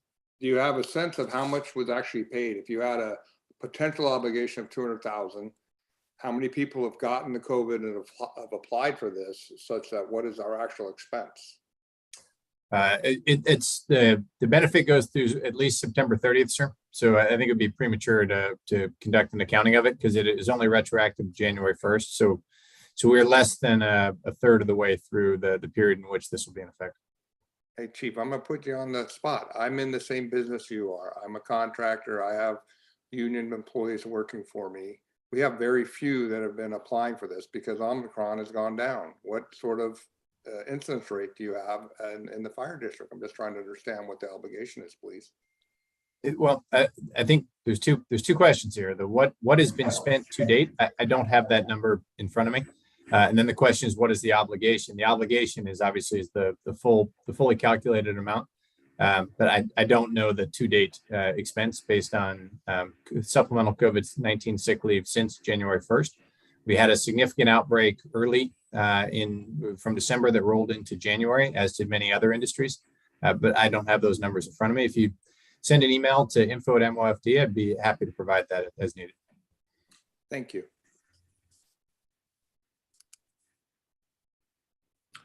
Marcia, do we have any more hands raised? We do not have any more hands raised. All right, thank you. I will close public comment on agenda item 10.2. President Donner, before we move on, Yes, sir. I see that Christine is on here. It's either Christine or the chief. Just because, I just want to make sure that a couple of things that I assume that this, that these hours under SB 114 are tracked separately, and that there's some kind of form that's been created for people to Verify. to provide the documentation. Yes, sir. The law, I'm sorry, go ahead, Christine. No, go ahead, Chief. Yes, sir. So the law requires that this be accounted for separately. So on pay stubs, ADP includes a line for supplemental COVID sick leave, and they're tracked separately, particularly because there is the potential that they can expire or be taken back after September 30th this year, as the previous allocation could be. There is a form that is required to track whether the usage is for items 1 through 7 or item 8. That form is submitted every time there is a sick leave usage, to include the verification for item 8. That then is reviewed, approved, and then the hours are deducted from the appropriate bank under the appropriate reason, depending on whether it was items 1 through 7 or item 8. Okay.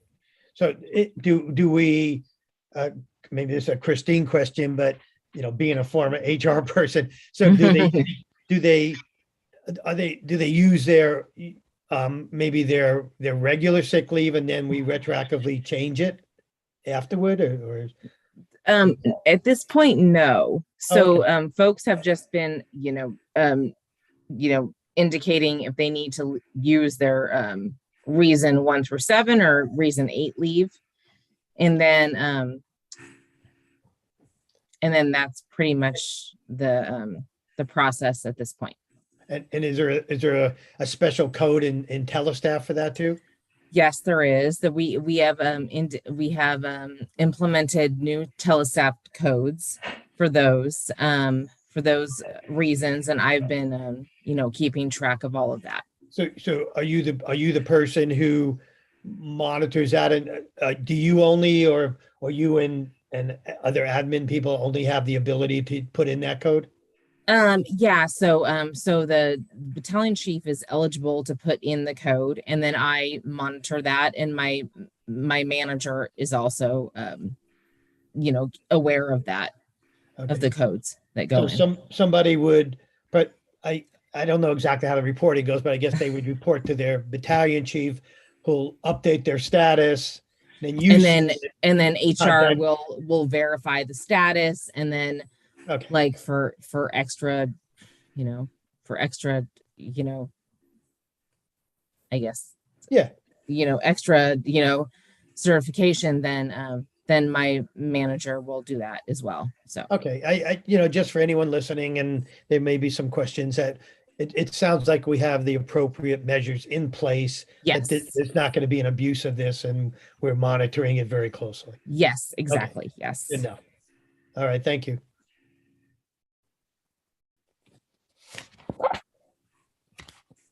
That's it. All right.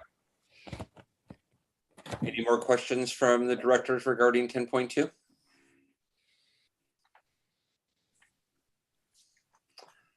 All right, 10.3, adopt resolution 22-09, a resolution of the Board of Directors of the Maragarinda Fire Protection District of Contra Costa County, recognizing the Wilder Subdivision as a shelter-in-place community. Good evening, directors. In February 22, the California Department of Insurance published the Safer from Wildfires framework, identifying steps to take in the following areas to reduce potential for wildfire loss. 1 is protecting the structure. 2 is protecting the immediate surroundings. And 3 is working together as a community. More information is available at the link provided or in attachment B, which is the Safer from Wildfires framework. Under step 3, the framework includes 2 measures currently recognized by insurance carriers for discounts. These are Firewise and Shelter-in-Place Community. Since 2017, the district has supported the growth of Firewise from 0 active neighborhoods to 27 today, with several more neighborhoods in the process of applying. More information on Firewise is available on the MOFD website at the link that's provided. Participation in the Firewise program can result in discounts for property insurance. The following carriers give discounts for Firewise membership. They're cut and pasted from the link provided on CDI's website are the providers that currently offer Firewise discounts. Shelter-in-place communities are also identified. The city of Rancho Santa Fe has designated several neighborhoods as shelter-in-place communities based on ember-resistant construction features, road width, and vegetation management. Within MOFD's jurisdiction, several neighborhoods have these features based on post-2007 construction to ember-resistant construction standards and compliance with a development-specific wildfire hazard assessment and plan, otherwise known as a WAP. Staff is unaware of any other shelter-in-place community designations outside of Rancho Santa Fe, but has confirmed the ability to pass a local shelter-in-place community designation with CDI staff. Staff approached the developers and HOAs associated with the areas which meet the standard to determine their interest in shelter-in-place community designation. The Wilder HOA has requested MOFD's designation as outlined in the attached resolution. The following carriers give discounts for shelter-in-place community designation, and there are 4 listed carriers. It should be noted that this designation does not change the fire district's recommendation to evacuate when directed and requires regular maintenance of construction features and vegetation to maintain the designation. Today, we received a response from the other neighborhood that is built to these standards requesting that they also be included. We will bring a associated resolution back to the board in April for consideration. It's for background, it's worth noting that I serve on the California Fire Chiefs Association Wildland Urban Interface Insurance Task Force. And as part of that role, we've been meeting extensively with CDI, with the insurance lobby, with risk modelers, and with ratepayer advocates. And it was in that work that I became aware of the shelter-in-place opportunity. And we engaged in extensive discussion with the Department of Insurance, with the providers that are listed, as well as with the fire marshal and the former fire chief at Rancho Santa Fe, who were in place at the time this designation was passed. And we are confident that this action meets the requirements to recognize a shelter-in-place community, and that Wilder and the other neighborhood that will be brought forward next month, they were built to the appropriate standards. They have the appropriate road width, and they have a WAP in good standing. Therefore, they're eligible for shelter-in-place, which will unlock access to 4 additional carriers who recognize this program and provide benefits in the form of a discount for insurance. Be happy to answer any questions the board have and look forward to bringing back the resolution for the other community in April, and would like to extend my gratitude to the Wilder HOA for their cooperation in working through this. As we saw earlier this evening, anything associated with insurance is something of a third rail. It comes with a lot of trepidation and concern. And they were willing to work through the educational process, invited us to participate in several of their meetings. We were able to share more information and answer their questions, resulting in this collaborative attempt to move the resolution forward. And I would urge the board to adopt the resolution. Thank you, Chief. Director Donner. Go ahead. President Donner, sorry, I have a question. That's fine. Sorry. Is it safe to assume that neighborhoods that weren't built right in the first place, built to the standards in the first place, would be relatively impossible for them to go back and, as a neighborhood, meet the new standards? Yes, sir. You need a Class A roof assembly. You need double pane windows, one of which is tempered. You need ember resistant construction to include vents and siding. And then you need to create a WAP plan, which then needs to be maintained, and streets need to have an unobstructed minimum width of at least 20 feet throughout. Hypothetically, that could be possible, but the ember resistant construction standards, there's a lot there under 7A and 337, and getting all of the elements of an existing neighborhood retrofitted to those would be very challenging, both from a cost and execution standpoint. Things like siding and windows could be very problematic. Okay, thank you. So Chief, all the construction in Wilder meets these specifications? Yes, sir. It was required as a condition of approval for the development. Right. Well, this is great, and I applaud you and anyone else who worked on this to work with Wilder. And we get a lot of we got a lot of pushback on the insurance, but this is a really positive story, and You must be happy. this is great. Yeah. Yes, sir. This is a good one. And you note that only Rancho Santa Fe has this. Yeah. So we're joining a pretty small group here. We hope that that other communities that are built to the standard that were not previously aware of that discount being provided will follow this lead, and we'll see the expansion of communities that meet the standards, but we're not aware of the opportunity to communicate that through the shelter-in-place community designation. Will we be able to add Moraga-Orinda next to city of Rancho Santa Fe? Yes, sir. Much more exclusive Yeah. here rather than there. Excellent work. Does this mean that their insurance will drop prospectively? Once Those 4 companies offer specifically recognized shelter in place, and specifically offer a discount for being a community that has that designation. So for obviously there are other factors that go into insurance, but if people have those carriers or choose to use those carriers, they offer a discount. Just as a question, do we have any idea what kinds of discounts they offer? I mean, is it a material number? So the CDI had a very specific point, which was that they don't regulate the number, but if a discount is being offered or if a mitigation is being recognized, the discount must be material. So saying we recognize that and you get a 0.001% was the example they used. That would not pass muster from a regulatory perspective. So I don't know what the numbers are, because I think it will depend on a number of factors that are specific to the policy being written. But they do recognize it. They do offer a discount. It seemed like there were no downsides to that prospect. That's great. Good job. Thanks, sir. I point out the fire marshal, Jeff Isaacs and Gordon Graham were instrumental in running all of this down with the folks at Rancho Santa Fe and making contact with the former fire chief who passed it. So it was a team effort, and prevention continues to look for opportunities to, 1, to reduce fire risk, and 2, get folks credit for that. Excellent work. Thank you, Chief. Marcia, do we have any, I'll open up public comment on item 10.3. Marcia, do we have any hands raised? Yes, we have one hand raised. S.K. Gupa. Thank you. Hello. Hi, good evening, board. My name is S.K. Gupta. I live in Wilder, and I also lead the Wilder Emergency Preparedness Committee. I just wanted to thank the chief and the board for approving this. Not sure how many of us are in those 5 insurance companies, but we will take whatever we can get.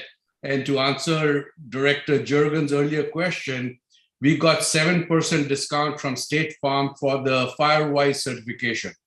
So, 5%, 7%, 10%, we'll take it. So thank you all for your support, and we look forward to a long-term partnership. Excellent. Thank you. Thank you for the good news. Yes, thank you. That's great news. That's real money. And thank you for leading the safety committee up there. Marcia, do we have any more hands raised? We do not have any more hands raised, and we've not received written public comment.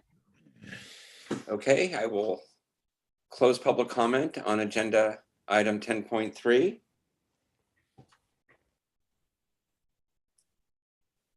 Okay. And go ahead, Marcia.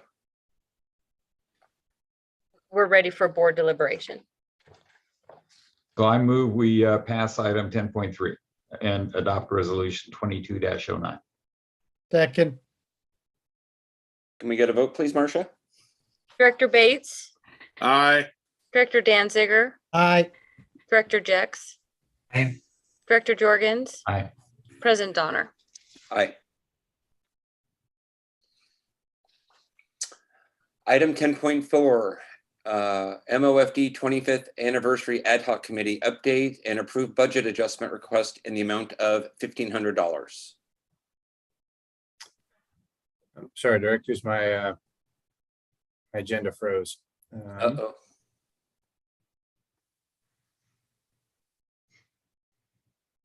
While it reloads, I'll say that At previous meeting, a director asked for the creation or recognition of MOFD's 25th anniversary, and a ad hoc committee was formed to explore ideas. In the interim, a 25th anniversary logo was created by one of our members, who I think did a fine job. You can see that on both the agenda item, on our agenda, on our official correspondence, and on my background. We'll continue to use this logo through the end of the year.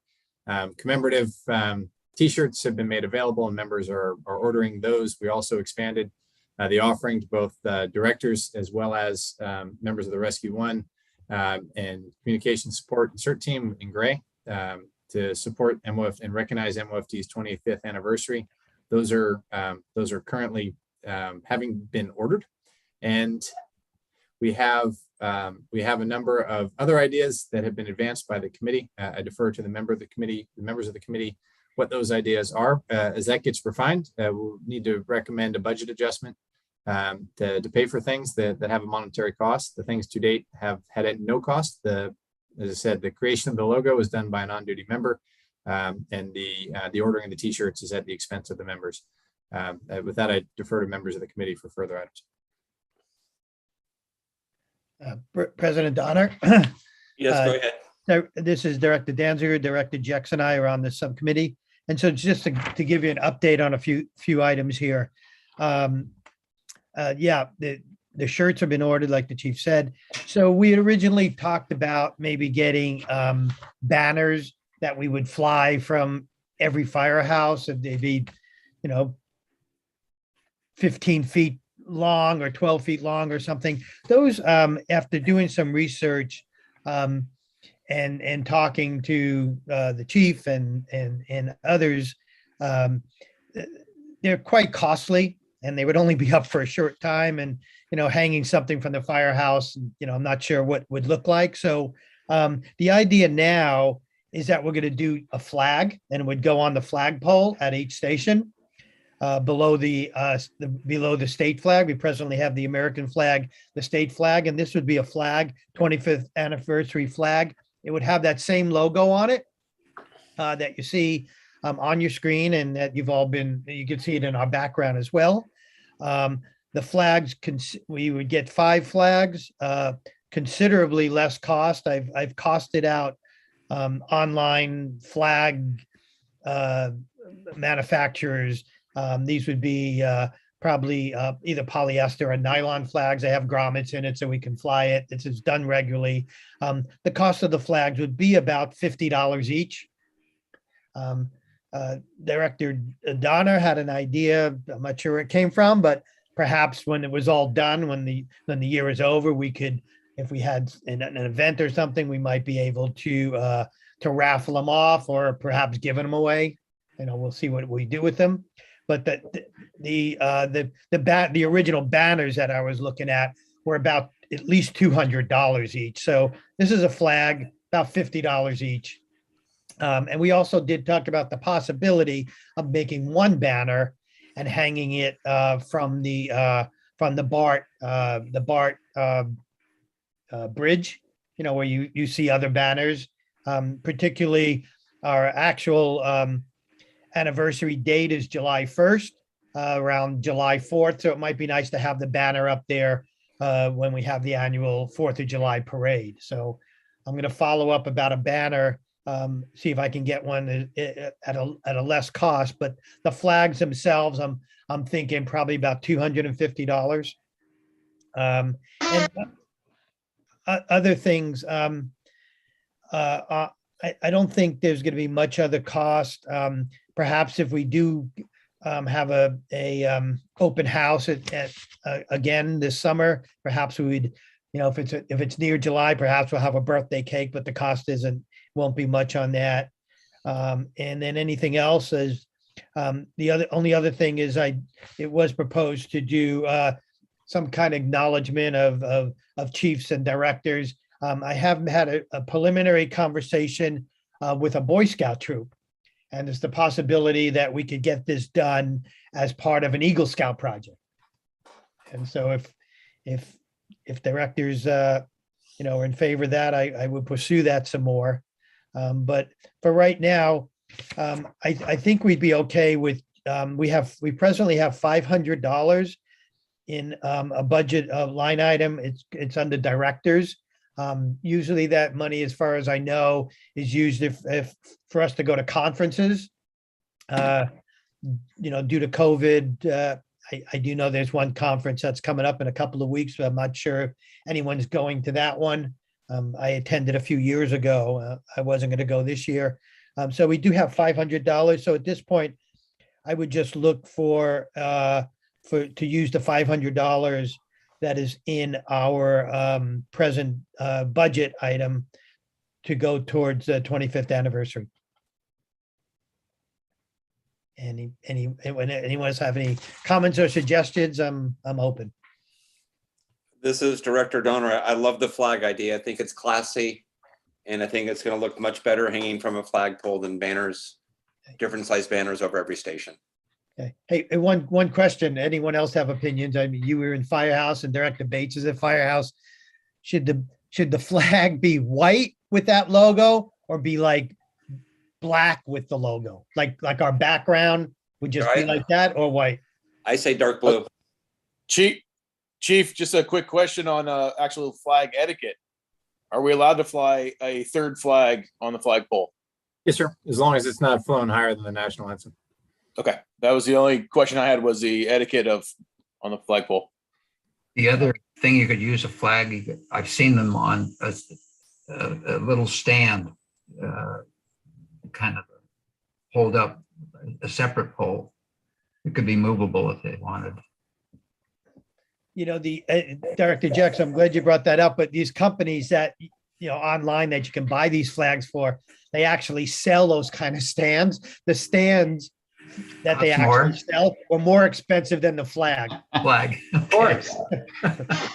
So we could just fly it from the flag, but they come with grommets, so we can fly it from the pole. Yeah. Good idea. Does anyone else think the black background or dark background okay? And any other opinions, or that's what I was leaning towards? I like what President Donner said, the Navy, just the way it's looking there. Okay, good for me. Yep. So I guess since that $500 is already in our budget, do we need any kind of motion or anything?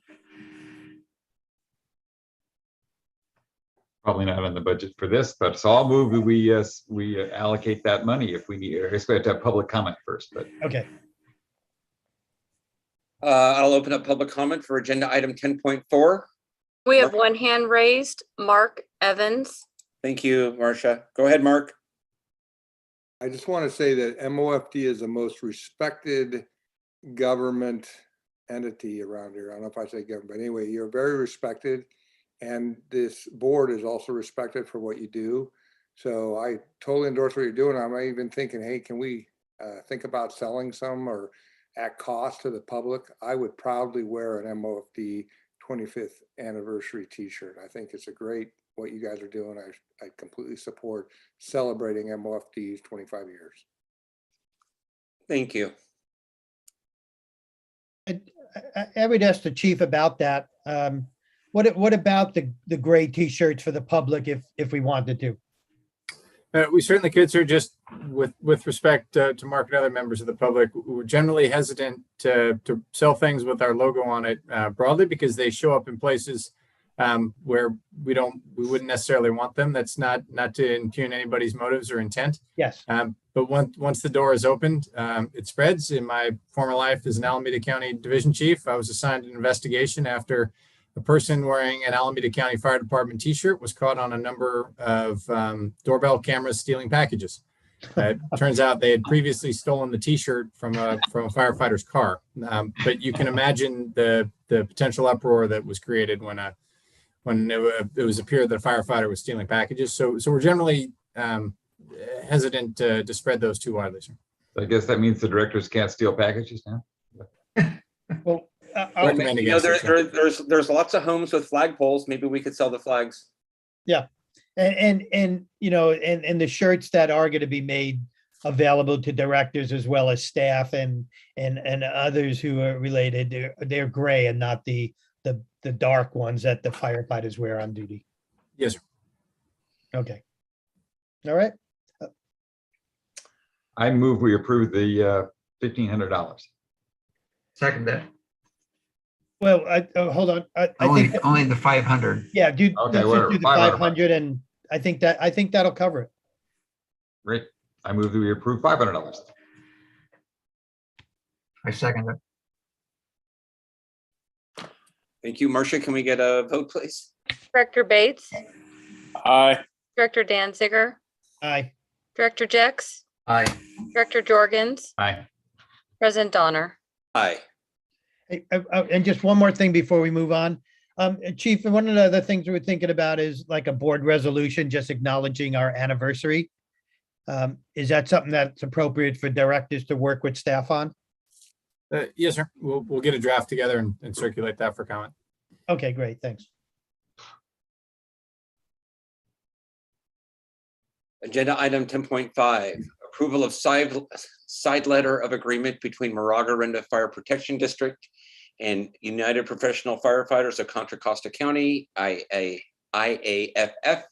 Local 1230, AFL-CIO, to add section 13.5.4, retirement health savings account provisions. Good evening, directors. The memorandum of understanding with IAFF Local 1230, effective July 1st, 2021 through June 30th, 2024, included a new retiree health savings account benefit with a monthly district contribution of $100 per month for all active bargaining unit members. The district has been working with Local 1230 on the selection and implementation of the new plan.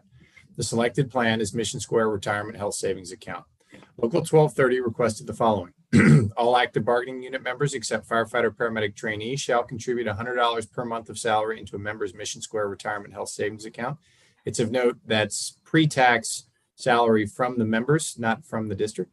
Unit members shall be permitted to exceed the maximum cumulative vacation hours specified in Section 10 of the MOU by up to 56 hours in a fiscal year. At the end of the fiscal year, the difference between the cap specified in the MOU and the vacation balance, not to exceed 56 hours, shall be converted to an RHSA contribution using the member's hourly base rate on the district's currently publicly available salary schedule. And then 3, upon the death of a member, surviving spouse, and all surviving eligible dependents, funds remaining in the member's account shall remain in the trust and be reallocated among all Local 1230 RHSA plan participants with a balance on an equal dollar basis. The side letter of agreement, which is attached, would add a new section to the MOU that includes the above requests for items 1 and 2. Request number 3 is a trust plan item and would be included in the trust plan documents, is not appropriate for inclusion in the MOU. I'd be happy to answer any questions the board or the public may have on this item. Thank you, Chief. Do we have any questions or comments from the board? So Chief, there sounds like there are 3 things here. One is something that was agreed to in the MOU already, which was the $100 that they're going to put in. And we put in a similar amount, I think, from MOFD. The second one, which was negotiated during the MOU, but was not agreed during the MOU, and specifically was turned down during the MOU, was being able to sell back vacation time.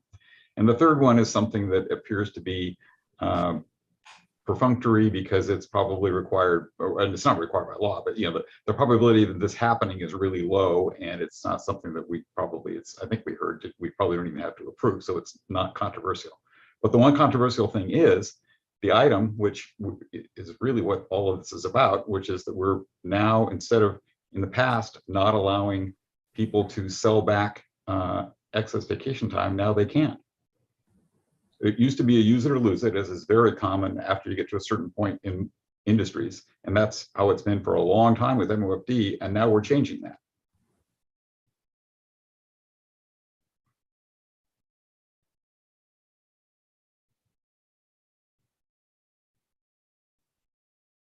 And we're changing it at a time after we already won that point in our negotiation. So I don't know why we're suddenly deciding to give up a point that we, spent time and effort on and didn't give up previously as part of a negotiation. This is not the first time we've done this, I will tell you. We've also done this back, it was about 6 years ago. We did the same thing after we had a very contentious multi-year negotiation where we went to the mat. We shortly thereafter did the same kind of thing. It gave away an item that had been discussed in the MOU and not agreed on, and did it again. So it's just one more time we're doing this.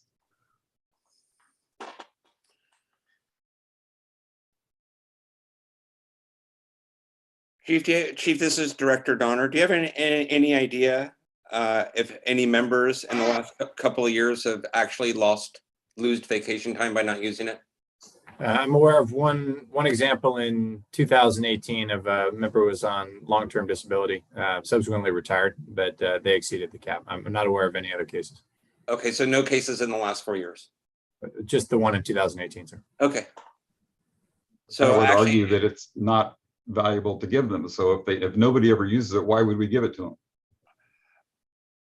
Well, I think what you're missing, Director Jorgens, is they have the ability to take 56 hours of vacation time that they're entitled to, and instead of taking the vacation, the time off, which we would backfill with overtime, which would cost the district money, they are taking that money and putting it into a future health account when they retire, should they have a health issue. Yeah, but what they do with the money isn't our business. We shouldn't care about. That's their money. Well, but that's what this is designed for. Well, but it doesn't matter what it's designed for. It's just money, right? It's just money that they. No, this is a health retirement savings. No, it's going to defer a cost they had. Is what your point is. All it's going to do is defer some cost they otherwise might have not had reimbursement for. The point is they're selling back time they otherwise would have lost. But no one's done it and no one's done it in 4 years. Great. So if it isn't interesting, why are they asking for it? Because it is a way for them to save for future medical. I had a HSA with Oakland Fire, and I had to use it for medical expenses. I had one too. I used it extensively. Terrific. But I put my own, it was only my own money, and I never in my life was able to sell back any vacation time. I didn't take thousands of hours of vacation during my life, and I lost lots of vacation because of it. So again, if nobody's ever going to use it, and therefore it's not a valuable thing, and we already negotiated away this during our negotiations, why are we now, as a gift, giving this to people? I am in favor of taking care of the firefighters' future medical expenses that are not going to be covered by the district at a no cost to us. The problem is we can be in favor of that or not, but we just got through having a 7-month-long negotiation that included this point, and they gave the point up. And now after we've completed the negotiation, they came back 3 months later and asked for a point they'd already given up. And now we're giving it to them. And that's a bad thing? Yeah. At least the way I've ever negotiated in my life, that's a bad thing. That's and why is that? Why is that bad? It's called renegotiating something. It's giving something away that you didn't negotiate. It's called, in my opinion, that's bad faith negotiating. Personally, that's what I would, in the professional world, I would call that bad faith negotiating. Well, I don't think this exact item was a negotiation. This exact item was negotiated because they weren't able to sell back for any reason excess overtime, and that was like a negotiated point. As we were told in our private session, that exact thing was a negotiating point, and has been for years, mind you. Several contracts in a row, that's been a negotiating point. Yeah. It's a policy issue of negotiation, and then giving something without negotiating again. Yeah, we're giving them a benefit they didn't negotiate for. And the time before the issue that I think Craig is talking about in the previous contract, it did cost us big bucks. We basically gave them everything they asked for and more. It was a very costly so on this without negotiating. So on this topic, a potential cost savings to the district, you guys are against cost savings costs for the district. What I'm against is renegotiating a contract we just finished negotiating. It was on the table then. We made a decision at that point that it was something we didn't want to open the door for, which was the concept of paying for vacation time when it went unused. And part of the reason that many companies don't do that, the main reason companies don't do that, is because, as the firefighters have pointed out many times to us, both in the negotiations and otherwise, They have an incredibly stressful job. They need to have time to recuperate. They need to have time to reduce their stress. They need to have time to go out and enjoy life and become more physically fit, both mentally and physically. And when we allow them to sell back unused vacation time, it gives them an incentive not to use their vacation time. That's why we're capping it at 56 hours. Well, but it's still a foot in the door. Whether you're capping it or not, it's still a disincentive. Well, I respectfully disagree. Yep. And to that point, this is not just another company. So.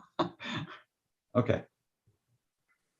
Again, the key is it was a negotiating point. It was negotiated away by the union. And now we're going back after the fact, after the contract signed, and giving away a point we already negotiated for.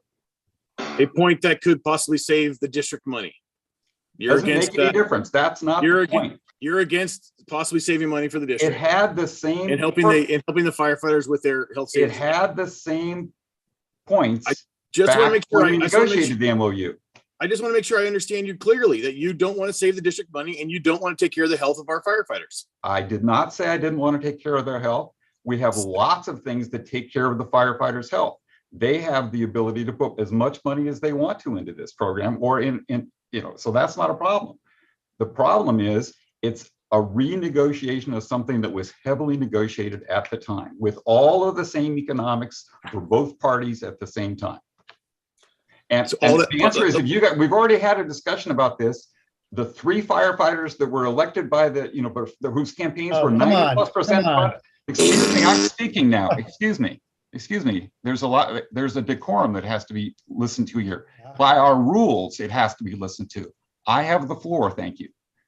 The 3 firefighters who 90% of their campaigns were paid for by third parties, specifically the firefighters unions, are the 3 that are supporting this.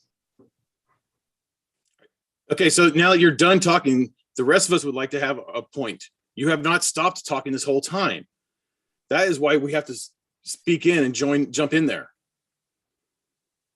I think the fact of our election in 2018 has absolutely nothing to do with this, and it's inappropriate to bring it up.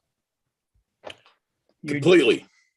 Well, I think first of all, this is a benefit to the firefighters for when they retire. Number one. Number two, we're putting a cap on this. When we were discussing the HRA, we really didn't know what was going to happen. We had an idea. The district had agreed to do the $100. Then the membership came back and asked if they can contribute $100 so they could start adding some real money. The bottom line is we're putting a cap on 56 hours of vacation time.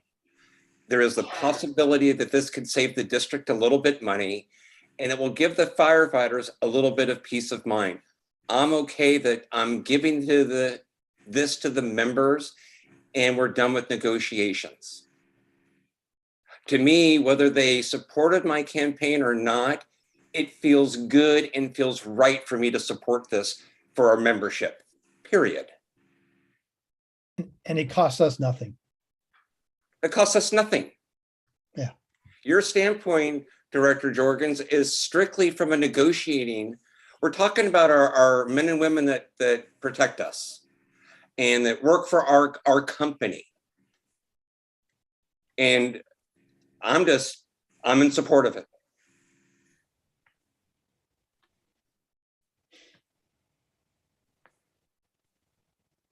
Do any directors have any more comments? Marcia, do we have can we open up public comment, please, on agenda item 10.5? Yes, we have 2 hands raised. Mark Evans. Thank you. Go ahead, Mark. Yeah, as I mentioned, I'm a manager. I manage a union organization. I don't support, you say it costs nothing, but whenever you do this, you create a liability. And that over time, you're creating a liability that you cannot control. So for one, I don't support that. And two, I don't support you doing something outside negotiations. And I challenge you, Boardman Danziger, this is an election issue. I see 3 chairpersons all voting for the unions with the benefit of the unions. This MOFD is for the community, and you all are on notice that this is another vote for the firefighters who are well represented and do a great job, but you are not representing the community. If this needs to be done, it needs to be done during normal annual negotiations. Thank you. Thank you for your comment. Marcia, do we have one more hand raised? Correct. Vincent Wells. Hello, Vince. Hey, how you doing? Good evening. Vince Wells, President of Local 1230, representative of the Maragarinda firefighters. And so just to be clear, I know that people like to distinguish the union as some kind of separate entity, but we are the firefighters of what makes up the union of the Local 1230, and Maragarinda is the firefighters of Local 1230. We did negotiate a agreement for retiree health because we, in previous contracts, we negotiated a way where Moraga-Orinda is out of all the firefighters in Contra Costa County. Moraga-Orinda is one of the only agencies that does not have healthcare for their retired firefighters. So this was something that was important to us, and we did, come up with an agreement to get this retiree health savings account, but then we didn't finish all the details of it in negotiations. So this is just kind of wrapping that up. So I just want to be clear that we're not negotiating after negotiating. And like I said, if you looked at the retiree health in other fire agencies, including Contra Costa, East Contra Costa, Bodega Hercules, all of them cover their firefighters when they retire. This is Maragarinda is one of the only agencies that does not do that. So I want to encourage you to, kind of move forward with this. If you see that there's some excessive use in the future of vacation hours, then we can obviously negotiate again later if there's some form of abuse of what it seems like some of the board members seem to think may occur.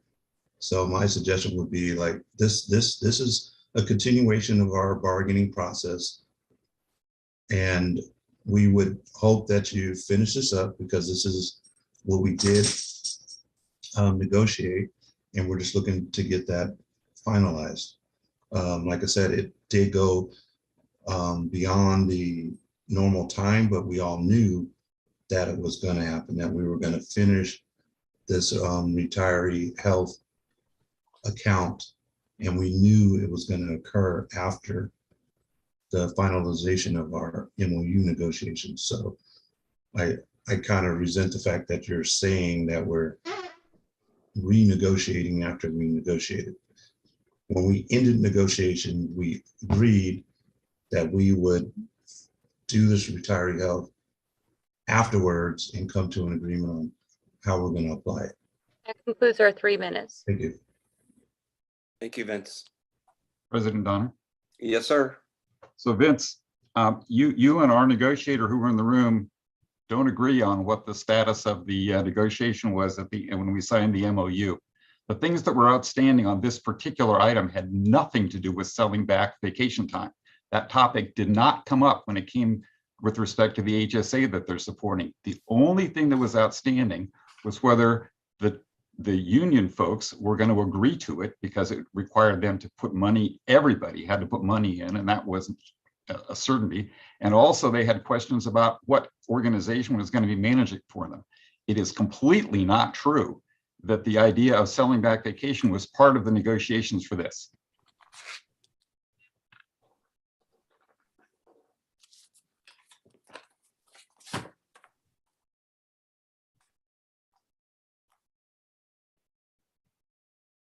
I think Vince has popped off.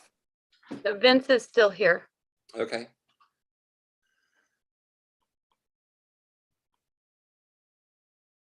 All right, well, any more hands raised, Marcia?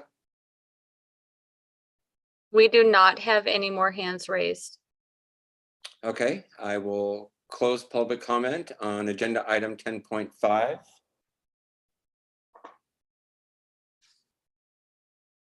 Any more comments from the board?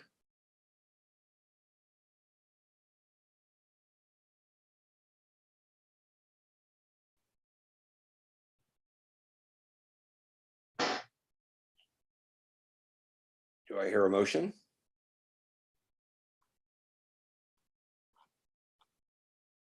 I'll make a motion to accept. I'll second the motion to approve item 10.5. Marcia, can we do a vote, please? Director Bates, Aye. Director Danziger, Aye. Director Jex, Oh, Director Jorgens, No. President Donner. Aye.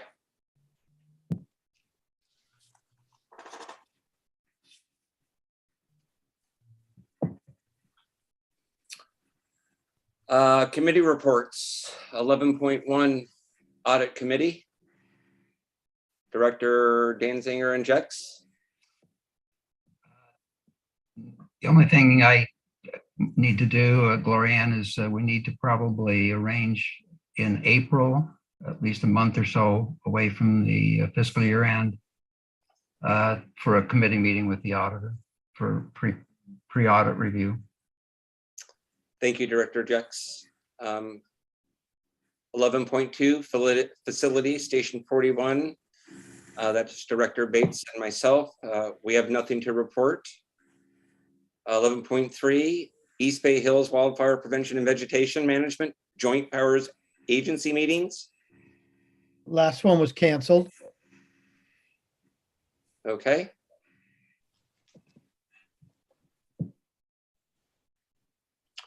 I will open up public comment on agenda items 11.1 through 11.3. We do not have any hands raised and we've not received any written public comment. Thank you, Marcia. We'll close public comments on 11.1 through 11.3. 12.1 brief information only reports related to meetings attended by, excuse me, a director at district expense. Anyone?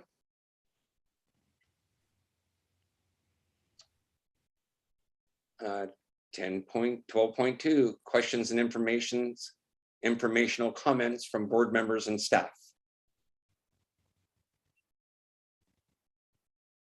Anybody have anything? Okay. 12.3 fire chief updates. Good evening, directors. Mary will begin with the finance report.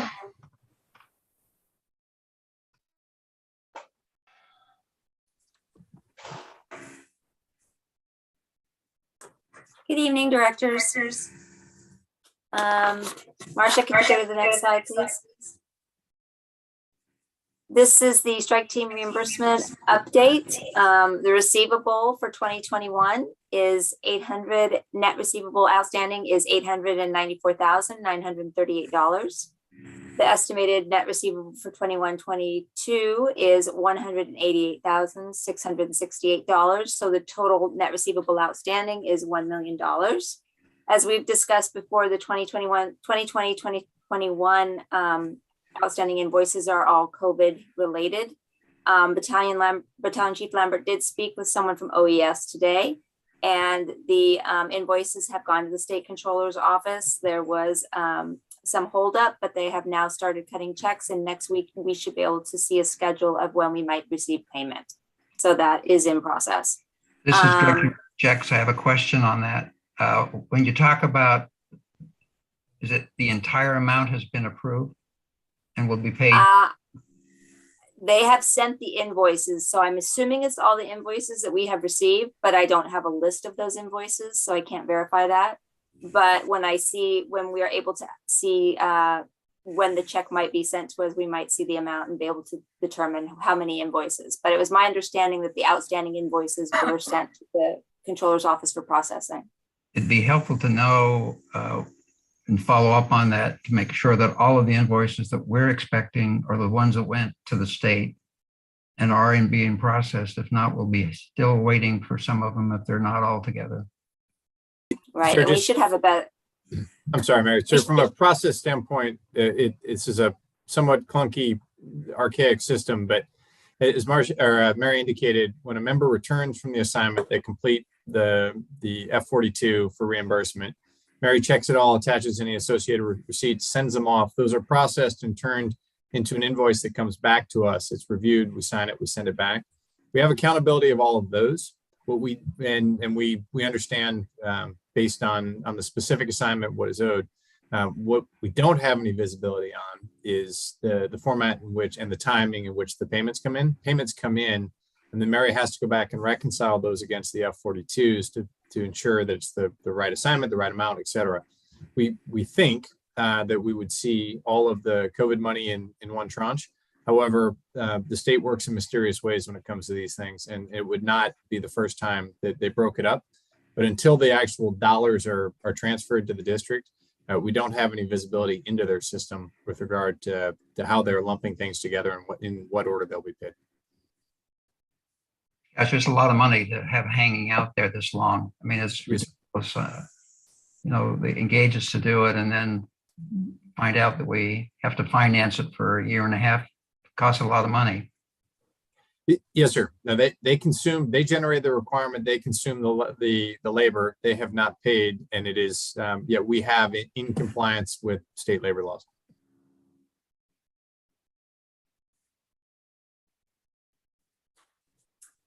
So the outstanding, we have $189,000 outstanding for this fiscal year, and those payments are coming in consistently.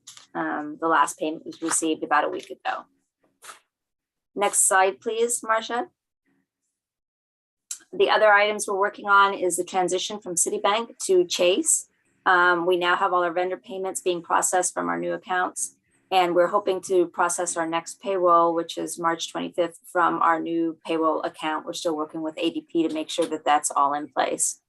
And we did on March 3rd make the approved PARS OPEB contribution, $2.3 million for the pension and $303,000 for OPEB for the last meeting and board approval. And that's it for my financial report. Thank you. Thank you. Excellent job. Thank you, Mary. Christine will be up with next with the Human Resources report. Yes. Good evening, directors. Tonight, I have a brief HR update. So Human Resources recently partnered with our workers' compensation program carrier to host a presentation for all employees as a general overview for the workers' compensation process and to discuss the recent COVID-19 legislation that could potentially affect certain workers' compensation claims. The presentation was recorded and will be posted for all employees once I receive the shareable link from our carrier, which I'm hoping to get tomorrow. Lastly, the application period for the engineer recruitment closes next week on Monday, March 21st. So we have finalized an examination date to be held on Monday, April 4th. So I will have more information for you on the next meeting regarding this recruitment process. And that's all I have. This concludes my HR update. Thank you. Thank you. Hey, Christine, Jeff's off at a training. I'll be delivering the fire prevention report for February 2022. Year to date, we've seen 47 dead tree complaints and 24 exterior hazard complaints, which have been followed up. We've also executed 126 property transfer inspections, 68 passed, 58 were initial fails. We'll continue to work with the realtors to close those out. We've issued 1 citation year to date, and we have 221 total open cases. 106 of those carry over from 2021. This time of year, we are very liberal with extensions when requested, and some of those contribute to the large number of open cases. 31 pre-citations have been issued. Prevention is working to close these out rapidly as we transition to meeting the high demand for chipping. We tend to see this time of year before transitioning back to enforcement as of the June 1st deadlines. The 3 properties that the board approved for weed abatement are referenced there. We've had no requests for chipping that were made it as of this report. In March, we have been chipping. The district's chipper is here. We have a rental truck that's providing coverage until the purchase truck arrives. We've indicated we may receive our purchase truck as late as or as soon as the end of this week. And we've not begun our state mandated inspections. We'll pivot to that later. And then we're at 86 plan reviews completed. So we continue to see plans coming in. And then the fire prevention, fire marshal are heavily involved in the planning and soon to be execution of the Tunnel East Bay Hills field break. We continue to work with the major landowners to ensure that our work is done in compliance with their HCP and environmental concerns, specifically East Bay mud. But we anticipate the first work units coming into the green for approval to begin work in the next couple of weeks, and we'll have crews turn to beginning the work shortly to take advantage of this unseasonably favorable weather. Marcia, I'm going to attempt to share screen if you will let me.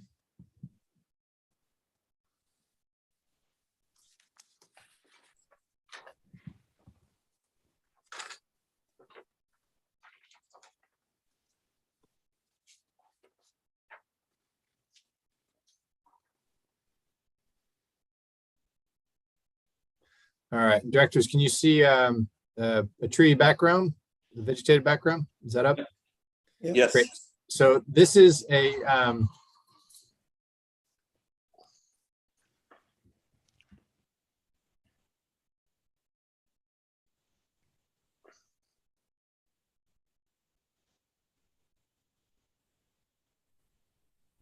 that is a tool we were demoing to increase the efficiency of our team out doing chipping. Often piles are built in a somewhat haphazard manner, and it takes quite a bit of time to detangle the pile for feeding it to the chipper. With a local vendor, we were demoing a hydraulic forestry grapple, which was the sort of the big salad tongs looking thing on the end of the skid steer. We're in the process of purchasing that because they're not available for rent. However, the skid steer it attaches to, those are available as a rental item. And we think that'll be a way that we can significantly increase the efficiency of our team when they're out doing a large number of piles. Excuse me, good examples recently included Campo Lindo and Sleepy Hollow, where large numbers of piles were built. Some of them were awkward materials, some of them were poorly built. And we think this will increase the throughput and allow us to service more homes in less time while making our crews more efficient. So we're very excited about being able to incorporate that into our efforts as we continue to attempt to refine our work in this area. Are there any questions on the fire prevention report? Are directors allowed to drive those? So it's not very fast. It's not nearly as much fun as it looks like. Okay. I've heard. I just thought I'd ask. Yes, sir. No, I certainly understand the sentiment. Next up is the operations. Director Jex looked like he was talking, but you're muted. I'm sorry, sir. Director Jex was talking, but he's muted. Oh, okay. Thank you. How do you transport it to the site? Yes, sir. So the thing we're actually purchasing is just the salad tong looking grab never, if you will. That's relatively small. That said, when you rent a skid steer, it comes on a trailer. And so then we would send out a 2-vehicle convoy with the chip truck pulling the chipper, and then a district vehicle pulling the trailer with the skid steer. That wouldn't be for use in our normal operations where there's an isolated pile. It's just not worth the time to unlimber it, get it off the trailer and get it to work. But when we see a concentration of piles with high density, then it makes a lot of sense. But as I said, it's trailered behind a district vehicle to the site. And then with those rubber tracks, it doesn't tear up the concrete and allows us to really make short work of those big sort of tangled piles. Great idea. Thank you. Thanks, sir. Next up, we have the operations report. All right, next slide, please. Here we see, this is from the district's the remote automated weather station, or RAWS. This is the fuel moisture levels. We see we're well below the average. The current, it's shown in average is the gray that's up high. Where we are is down much lower than that. The 1,000-hour fuel moistures, these are the big large logs and things that typically should be very wet this time of year because they should be getting rained on. They're called 1,000-hour fuels because it takes them 1,000 hours to equalize with the ambient environment. The fact that we are that low, and the fact that we are that low this early in the year, is not a good sign as far as what lies ahead for the potential for wildfire. And what it means is, you watch the way that the curves come down, it means that as early as April and May, we'll be seeing fuel moistures we should not normally be seeing until the end of August. And so what we experience when that happens is we experience a lengthening of the fire season, which means an increased exposure to risk.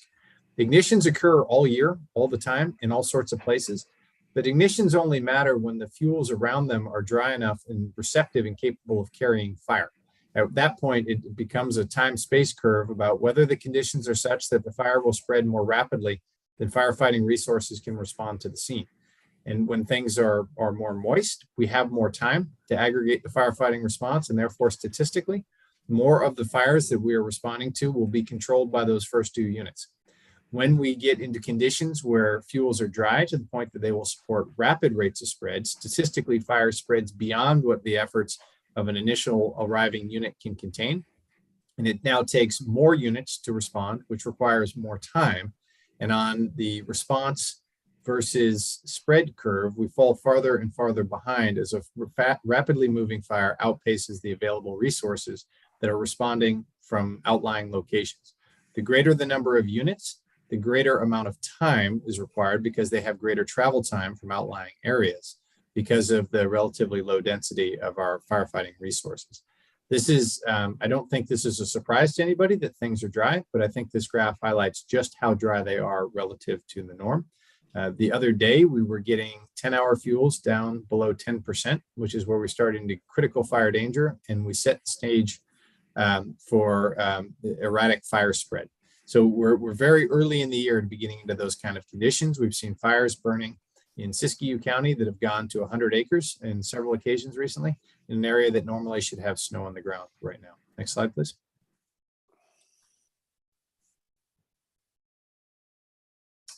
So we continue to see mosaic of fuel conditions that will remain critical during the 4-month period. The cured herbaceous and flammable shrub fuels should align during June across lower and sub-mid elevations. So herbaceous or grass fuels, we'll start to see those cure as soon as June, so that where grass will carry the fire rapidly and then flammable shrubs will increase the intensity and generate ember producing component to it. For March and June, we're not expecting to see particularly high temperature levels. However, we're not expecting to see rain either. And then we have the potential for northerly flow cases, which is a diablo wind. So as we start to see those north winds, as I mentioned before, on a cold winter day when the wind comes out of the north, it's just not of concern. However, we're just not getting cold, wet winter days right now. And so those north wind events that we typically associate with the fall, we're much more likely to see one of those in the late spring than we are in summer, just because of the dynamics of when wind flows in those directions. And in a year like this one, the fuels may be dry enough in the right locations to support rapid fire spread far earlier in the year, which is why there's significant fire potential in all areas March through May, and then going to above normal in June, where we start to see an expansion of the wildfire exposure as things start to cure out and those annual grasses turn to brown or to cured and prepared to burn. Next slide, please. So in response to that, we've been working a number of things. We've continued our pile burning activities. We've conducted district familiarization and moving into our annual fire trail maintenance and area familiarization, getting rigs out into those outlying areas to take a look at the fire trails, identify what damage was done during the winter, re-familiarize themselves with outlying areas that are difficult to access, make sure we understand which roads lead where, make sure folks are refreshed so that in the middle of the night, they're comfortable in that environment and they have done the necessary preparations so that when a fire strikes, we know exactly where we're going, what we're going to do. Associated with that is grading of those trails that have been damaged to ensure access for our equipment.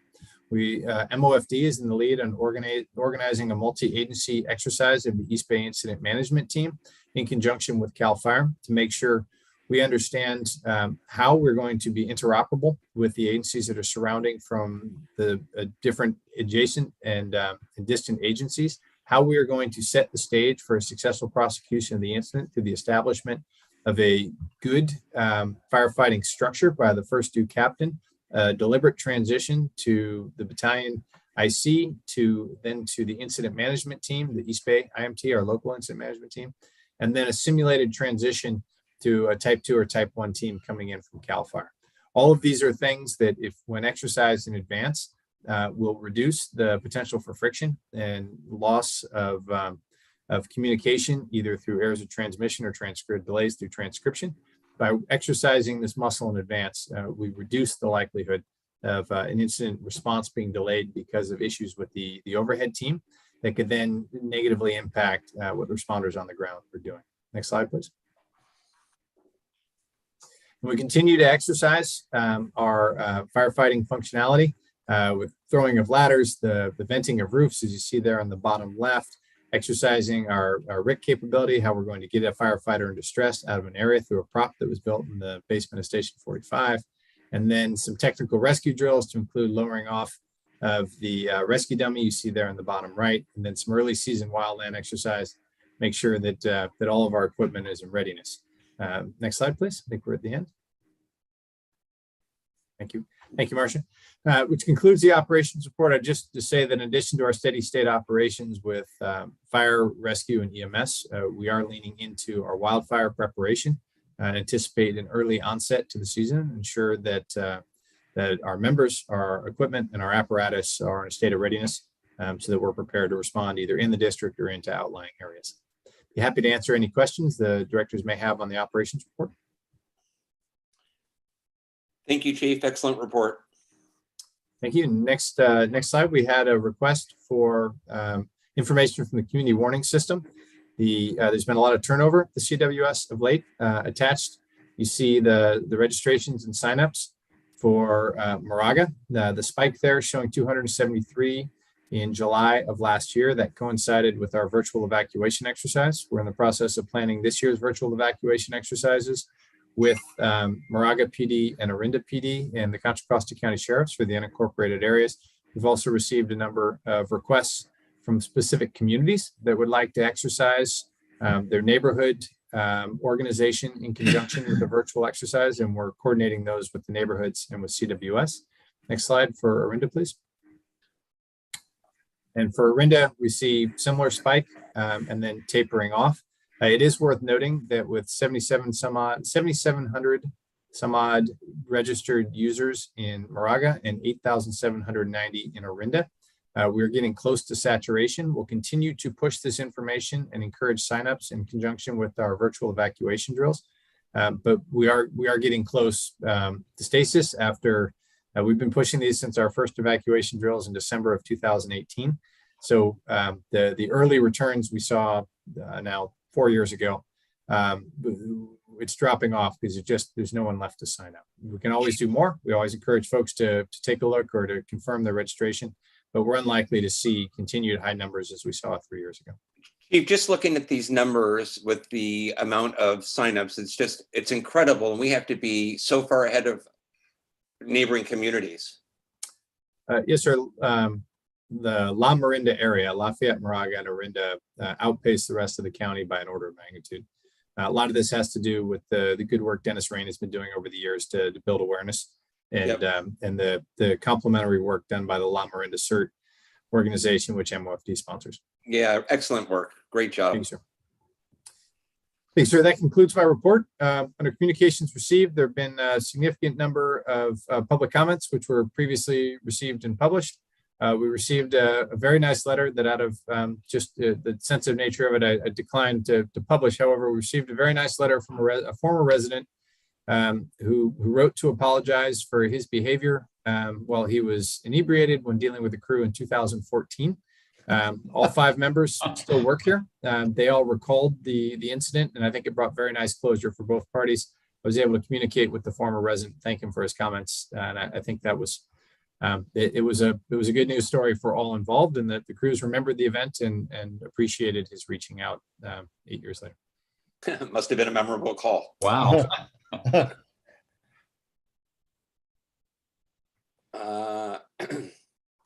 12.5, anybody have future agenda items? Yes, President Donner, I'd like to add the agenda item of a new ad hoc committee, the MOFD and City of Orinda Fire Prevention Committee. I'm not sure what to call it, subcommittee maybe, Okay, something like that. We can talk about that. As a result of the meeting we had earlier today. okay. Thank you for bringing that up. Yeah. Any directors have anything else?